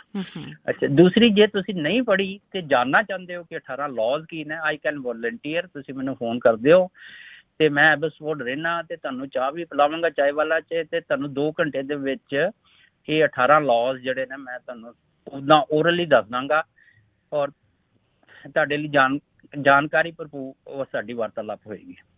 ਸਾਡੇ ਨਾਲ ਸਾਡੇ ਇੱਕ ਲਿਸਨਰ ਨੇ ਸ਼ਾਮਿਲ ਹੋਏ, ਆਪਾਂ ਉਹਨਾਂ ਦੀ ਵੀ ਗੱਲ ਸੁਣ ਲੈਂਦੇ ਹਾਂ। ਸੁਖਵੰਤ ਕੌਰ ਜੀ। ਹਾਂਜੀ, ਸਤਿ ਸ਼੍ਰੀ ਅਕਾਲ ਨਵਜੋਤ ਜੀ। ਸਤਿ ਸ਼੍ਰੀ ਅਕਾਲ ਜੀ। ਤੁਹਾਨੂੰ ਤੇ ਸ਼ੈਲੀ ਤੇਜਾ ਜੀ ਨੂੰ ਵੀ ਸਤਿ ਸ਼੍ਰੀ ਅਕਾਲ ਜੀ। ਸਤਿ ਸ਼੍ਰੀ ਅਕਾਲ। ਬਹੁਤ ਹੀ ਅੱਛਾ ਪ੍ਰੋਗਰਾਮ ਤੁਹਾਡਾ ਜੀ। ਇਹ ਤਾਂ ਯੂਨੀਵਰਸਿਟੀ ਦੇ ਥੀਸਿਸ ਲਿਖਣ ਵਰਗਾ ਪ੍ਰੋਗਰਾਮ ਸੀ ਅੱਜ। ਬਹੁਤ ਬਹੁਤ ਸੋਹਣੇ ਢੰਗ ਨਾਲ ਇਹਨਾਂ ਨੇ ਜ਼ਿੰਦਗੀ ਨੂੰ ਆਨੰਦਮਈ ਕਿਸ ਤਰ੍ਹਾਂ ਰਹਿਣਾ ਹੈ, ਕਿਸ ਤਰ੍ਹਾਂ ਜੀਣ ਦੇਣਾ ਤੇ ਜੀਣਾ ਹੈ ਨਾ। ਕਿੰਨੇ ਬਹੁਤ ਰੇਅਰ ਆਦਮੀ ਹੁੰਦੇ ਆ ਜਿਹੜੇ ਇਸ ਨੇਚਰ ਦੇ ਹੁੰਦੇ ਆ, ਤੇ ਇਹਨਾਂ ਦੀ ਬਹੁਤ ਇਹਨਾਂ ਦਾ ਧੰਨਵਾਦ। ਇੰਨੀ ਮਿਹਨਤ ਕਰਕੇ ਇਹਨਾਂ ਨੇ ਸਾਨੂੰ ਸਾਈਕੋਲੋਜੀ ਦਾ ਇੱਕ ਬਹੁਤ ਜਿਹੜਾ ਅੱਛਾ ਜਿਹੜਾ ਕਹਿ ਲਓ ਕਿ ਚੈਪਟਰ ਹੀ ਸਾਡੇ ਸਾਹਮਣੇ ਰੱਖਿਆ। ਮੈਂ ਉਸੇ ਵੇਲੇ ਨਾ ਗੂਗਲ ਕੀਤੀ, ਬੁੱਕ ਦੇਖਿਆ ਤੇ ਉਹਦਾ ਕੰਟੈਂਟ ਪੜ੍ਹੇ ਸਾਰੇ ਹੀ। ਜਿਹੜੇ ਵਰਡ ਸਮਝ ਵੀ ਨਹੀਂ ਸੀ ਆ ਰਹੇ, ਨੈਰੋਸਿਜ਼ਮ, ਉਹ ਵੀ ਥੋੜਾ ਜਿਹਾ ਦੇਖਿਆ ਤੇ ਮੈਨੂੰ ਬਹੁਤ ਹੀ ਅੱਛਾ ਲੱਗਾ। ਨਵਜੋਤ ਜੀ, ਕੋਸ਼ਿਸ਼ ਕਰਾਂਗੇ ਕਿ ਗੂਗਲ ਤੇ ਸਾਰੀ ਬੁੱਕ ਪਈ ਹੋਈ ਹੈ। ਨਾਰਸਿਜ਼ਮ, ਹਾਂਜੀ ਨਾਰਸਿਜ਼ਮ ਦੀ ਤੁਸੀਂ ਗੱਲ ਕਰ ਰਹੇ ਹੋ। ਪੰਜਾਬੀ 'ਚ ਮੈਂ ਤਾਂ ਹੀ ਕਿਹਾ ਸੀ ਕਿ ਖੁਦਪ੍ਰਸਤੀ, ਕਿਉਂਕਿ ਸਾਡੇ ਲਈ ਕਈ ਅੰਗਰੇਜ਼ੀ ਦੇ ਵਰਡ ਬਹੁਤ ਆਮ ਹੋ ਚੁੱਕੇ ਆ। ਕਈ ਸੁਣਨ ਵਿੱਚ ਕਲੀਅਰ ਨਹੀਂ ਸੀ ਲੱਗ ਰਿਹਾ, ਮੈਂ ਫਟਾਫਟ ਦੇਖਿਆ ਬਹੁਤ ਵਧੀਆ। ਫਿਰ ਜਿਹੜੀ ਐਮਪੈਥੀ ਵਰਡ, ਮਦਰਸ ਕਿਸ ਤਰ੍ਹਾਂ ਦੀਆਂ ਜਿਹੜੀਆਂ ਇਹਨਾਂ ਨੇ ਪ੍ਰਸਪੈਕਟਿਵ ਵੀ ਦੱਸਿਆ, ਕਿਵੇਂ ਉਹਦੇ ਵਿੱਚੋਂ ਨਿਕਲਣਾ ਆ, ਹਨਾ। ਇਹ ਤਾਂ ਬਹੁਤ ਸਾਰੀਆਂ ਸਾਨੂੰ ਨਾ ਸਮਝੋ ਕਿ ਇਹਨਾਂ ਨੇ ਮੁਸ਼ਕਿਲਾਂ ਵਿੱਚੋਂ ਹੀ ਕੱਢ ਦਿੱਤਾ ਇਸ ਬੁੱਕ ਨੇ, ਤੇ ਸ਼ੈਲੀ ਤੇਜਾ ਜੀ ਨੇ ਸੌਖਿਆਂ ਕਰ ਦਿੱਤਾ ਸਾਡੇ ਵਾਸਤੇ। ਹਾਂਜੀ, ਅਸੀਂ ਪੜ੍ਹਾ। ਹਾਂਜੀ, ਬਹੁਤ ਧੰਨਵਾਦ ਤੁਹਾਡਾ ਵੀ। ਧੰਨਵਾਦ। ਹਾਂਜੀ ਸ਼ੈਲੀ ਜੀ। ਹਾਂਜੀ, ਮੈਂ ਤੇ ਪਹਿਲਾਂ ਭੈਣ ਜੀ ਦਾ ਧੰਨਵਾਦ ਕਰਨਾ ਕਿ ਉਹਨਾਂ ਨੇ ਇਸ ਪ੍ਰੋਗਰਾਮ ਨੂੰ ਸੁਣਿਆ, ਐਪਰੀਸ਼ੀਏਟ ਕੀਤਾ। ਤੇ ਮੈਂ ਤੇ ਇਹਨਾਂ ਨੂੰ ਇਹ ਸੁਜੈਸਟ ਕਰਾਂਗਾ ਕਿ ਜੇ ਤੁਸੀਂ ਇਹ ਕਿਤਾਬ ਨੂੰ ਪੜ੍ਹੋਗੇ ਨਾ, ਤੇ ਪੜ੍ਹ ਕੇ ਤੁਹਾਡਾ ਜੀ ਕਰੇਗਾ ਕਿ ਇਹ ਕਿਤਾਬ ਮੈਂ ਗਿਫਟ ਵੀ ਕਰਾਂ ਅੱਗੋਂ। ਔਰ ਜਿਹਨੂੰ ਤੁਸੀਂ ਗਿਫਟ ਕਰੋਗੇ ਉਹ ਭੁੱਲੇਗਾ ਨਹੀਂ, ਪਰ ਪ੍ਰੋਵਾਈਡਡ ਕਿ ਉਹ ਬੰਦਾ ਵੈਲਿਊ ਕਰਦਾ ਹੋਏ ਬੁੱਕਸ ਨੂੰ। ਇਹ ਇੰਨੀ ਇੰਪ੍ਰੈਸ਼ਨ ਤੁਹਾਡੇ ਉੱਤੇ ਕ੍ਰੀਏਟ ਕਰਦੀ ਹੈ। It is a life altering book in a very good way, ਔਰ ਈਜ਼ੀ ਹੈ, ਗ੍ਰੇਟ ਰੀਡ ਹੈ to understand our self and others. ਇਸ ਕਰਕੇ ਇਸ ਨੂੰ ਪੜ੍ਹਨ 'ਚ ਬੜਾ ਆਨੰਦ ਆਉਂਦਾ ਹੈ। ਤੁਹਾਡੇ 2-3 ਮਹੀਨੇ ਕਦੋਂ ਬੀਤ ਜਾਣਾ ਤੁਹਾਨੂੰ ਪਤਾ ਹੀ ਨਹੀਂ ਲੱਗਣਾ। ਤੁਸੀਂ ਬੜੇ ਸੁਲਝੇ ਹੋਏ ਰੀਡਰ ਹੋ। ਮੈਂ ਇੱਕ ਚੀਜ਼ ਹੋਰ ਤੁਹਾਡੇ ਕੋਲ ਜਾਣਨਾ ਚਾਹੁੰਦੀ ਹਾਂ ਸ਼ੈਲੀ ਜੀ, ਸਾਡੇ ਸੁਣਨ ਵਾਲਿਆਂ ਦੇ ਵੀ ਇਹ ਇਨਫੋਰਮੇਸ਼ਨ ਕੰਮ ਆਊਗੀ। ਤੁਸੀਂ ਪੜ੍ਹਦੇ ਹੋ ਜਿਸ ਵੇਲੇ ਕਿਤਾਬ ਨੂੰ ਪੜ੍ਹਨ ਦਾ ਤੁਹਾਡਾ ਤਰੀਕਾ ਕੀ ਹੈ, ਤਾਂ ਕਿ ਜਦੋਂ ਤੁਸੀਂ ਮੁੜ ਕੇ ਕੋਈ ਚੀਜ਼ ਦੇਖਣੀ ਚਾਹੋ ਤੁਸੀਂ ਰੈਫਰ ਬੈਕ ਕਰ ਸਕੋ, ਤੁਸੀਂ ਉਹ ਚੀਜ਼ ਦੁਬਾਰਾ ਲੱਭ ਸਕੋ। ਕਈ ਵਾਰ ਗੱਲਾਂ ਸਾਡੇ ਚੇਤਿਆਂ 'ਚੋਂ ਨਿਕਲ ਵੀ ਜਾਂਦੀਆਂ ਨੇ। ਕੀ ਕਰਦੇ ਹੋ ਤੁਸੀਂ? ਨੋਟਸ ਬਣਾਉਂਦੇ ਹੋ, ਹਾਈਲਾਈਟ ਕਰਦੇ ਹੋ, ਜਾਂ ਤੁਹਾਡਾ ਕੋਈ ਹੋਰ ਵੱਖਰਾ ਤਰੀਕਾ ਹੈ? ਦੇਖੋ ਨਵਜੋਤ ਜੀ, ਹੁਣ ਮੈਂ ਬਦਲ ਰਿਹਾ ਮੇਰਾ ਜਿਹੜਾ ਹੁਣ, ਕਿਉਂਕਿ 1-2 ਤੇ ਮੈਂ ਤੁਹਾਡੇ ਰੇਡੀਓ ਪ੍ਰੋਗਰਾਮ ਦੇ ਵਿੱਚ ਜਿਹੜੀ 5-6 ਕਿਤਾਬਾਂ ਕੀਤੀਆਂ ਨੇ, ਉਹਦੇ ਕਰਕੇ ਮੈਂ ਥੋੜਾ ਜਿਹਾ ਉਸਨੂੰ ਮੇਰੀ ਕੰਪਰੀਹੈਂਸ਼ਨ ਕਾਫੀ ਇੰਪਰੂਵ ਹੋ ਰਹੀ ਹੈ। I am still in that learning process. ਪਰ ਮੈਂ ਕੁਛ ਲਿਸਨਰਸ ਨੂੰ ਮਿਲਿਆ, ਜਿਹੜੇ ਮੈਨੂੰ ਮਿਲੇ ਨੇ, ਆਈ ਫਾਊਂਡ ਕਿ ਉਹ ਮੇਰੇ ਨਾਲ ਵੀ ਜ਼ਿਆਦਾ ਅੱਛੇ ਰੀਡਰ ਨੇ। They are very good readers. ਅੱਛਾ। ਬਹੁਤ ਸੁਣ ਰਹੇ ਹੁੰਦੇ ਨੇ, ਜਿਹੜੇ ਬਹੁਤ ਲੋਕ ਨੇ ਜਿਹੜੇ ਬਹੁਤ ਉਹਨਾਂ ਦੀ ਕੰਪਰੀਹੈਂਸ਼ਨ ਅੱਛੀ, ਇੰਟੈਲੀਜੈਂਸ ਲੈਵਲ ਵੀ ਅੱਛਾ। ਬਟ ਸਮਹਾਉ ਆਈ ਫੀਲ ਕਿ ਸ਼ੇਅਰ ਸ਼ਾਇਦ ਘੱਟ ਲੋਕ ਕਰਦੇ ਨੇ ਆਪਣਾ ਨੌਲੇਜ। ਤੇ ਬਟ ਐਨੀਵੇਜ਼ ਮੈਂ ਨੋਟਸ ਐਕਚੁਅਲੀ ਕੀ ਕਰਦਾ, ਮੈਂ ਹਾਈਲਾਈਟ ਕਰਦਾ। ਕਈ ਚੀਜ਼ਾਂ ਨੇ ਸਮਝ ਨਹੀਂ ਆਉਂਦੀ ਕਿਉਂਕਿ ਮੈਂ ਐਵਰੇਜ ਸਟੂਡੈਂਟ ਸੀ ਆਪਣੇ ਕਾਲਜ ਟਾਈਮ ਦੇ ਵਿੱਚ। ਆਈ ਵਾਜ਼ ਨਾਟ ਵੈਰੀ ਸਟੂਡੀਅਸ ਸਕਾਲਰਲੀ ਪਰਸਨ। ਤੇ ਹੌਲੀ ਹੌਲੀ ਮੈਂ ਆਪਣੀ ਕੋਸ਼ਿਸ਼ ਕਰਦਾ ਕੰਪਰੀਹੈਂਸ਼ਨ ਕਰਕੇ, ਫਿਰ ਉਹਨੂੰ ਜਿਹੜੀ ਚੀਜ਼ ਨੂੰ ਮੈਂ ਮੈਮੋਰਾਈਜ਼ ਕਰਨਾ ਹੁੰਦਾ ਜਾਂ ਸਮਝਣਾ ਹੁੰਦਾ ਆ, ਉਹਦੇ ਲਈ ਫਿਰ ਮੈਂ ਵਿੱਚ ਸਪੇਸ ਛੱਡਦਾ, ਸੋ ਦੈਟ ਫਿਰ ਬਾਕੀ ਮੈਂ ਗੂਗਲ ਕਰਕੇ ਵਰਡਸ ਦੀਆਂ ਟ੍ਰਾਂਸਲੇਸ਼ਨ ਵਗੈਰਾ ਵੀ ਕਰਦਾ ਰਹਿੰਦਾ। ਬਹੁਤ ਵਧੀਆ ਸ਼ੈਲੀ ਤੇਜਾ ਜੀ, ਬਹੁਤ ਬਹੁਤ ਸ਼ੁਕਰੀਆ ਤੁਹਾਡਾ ਇਸ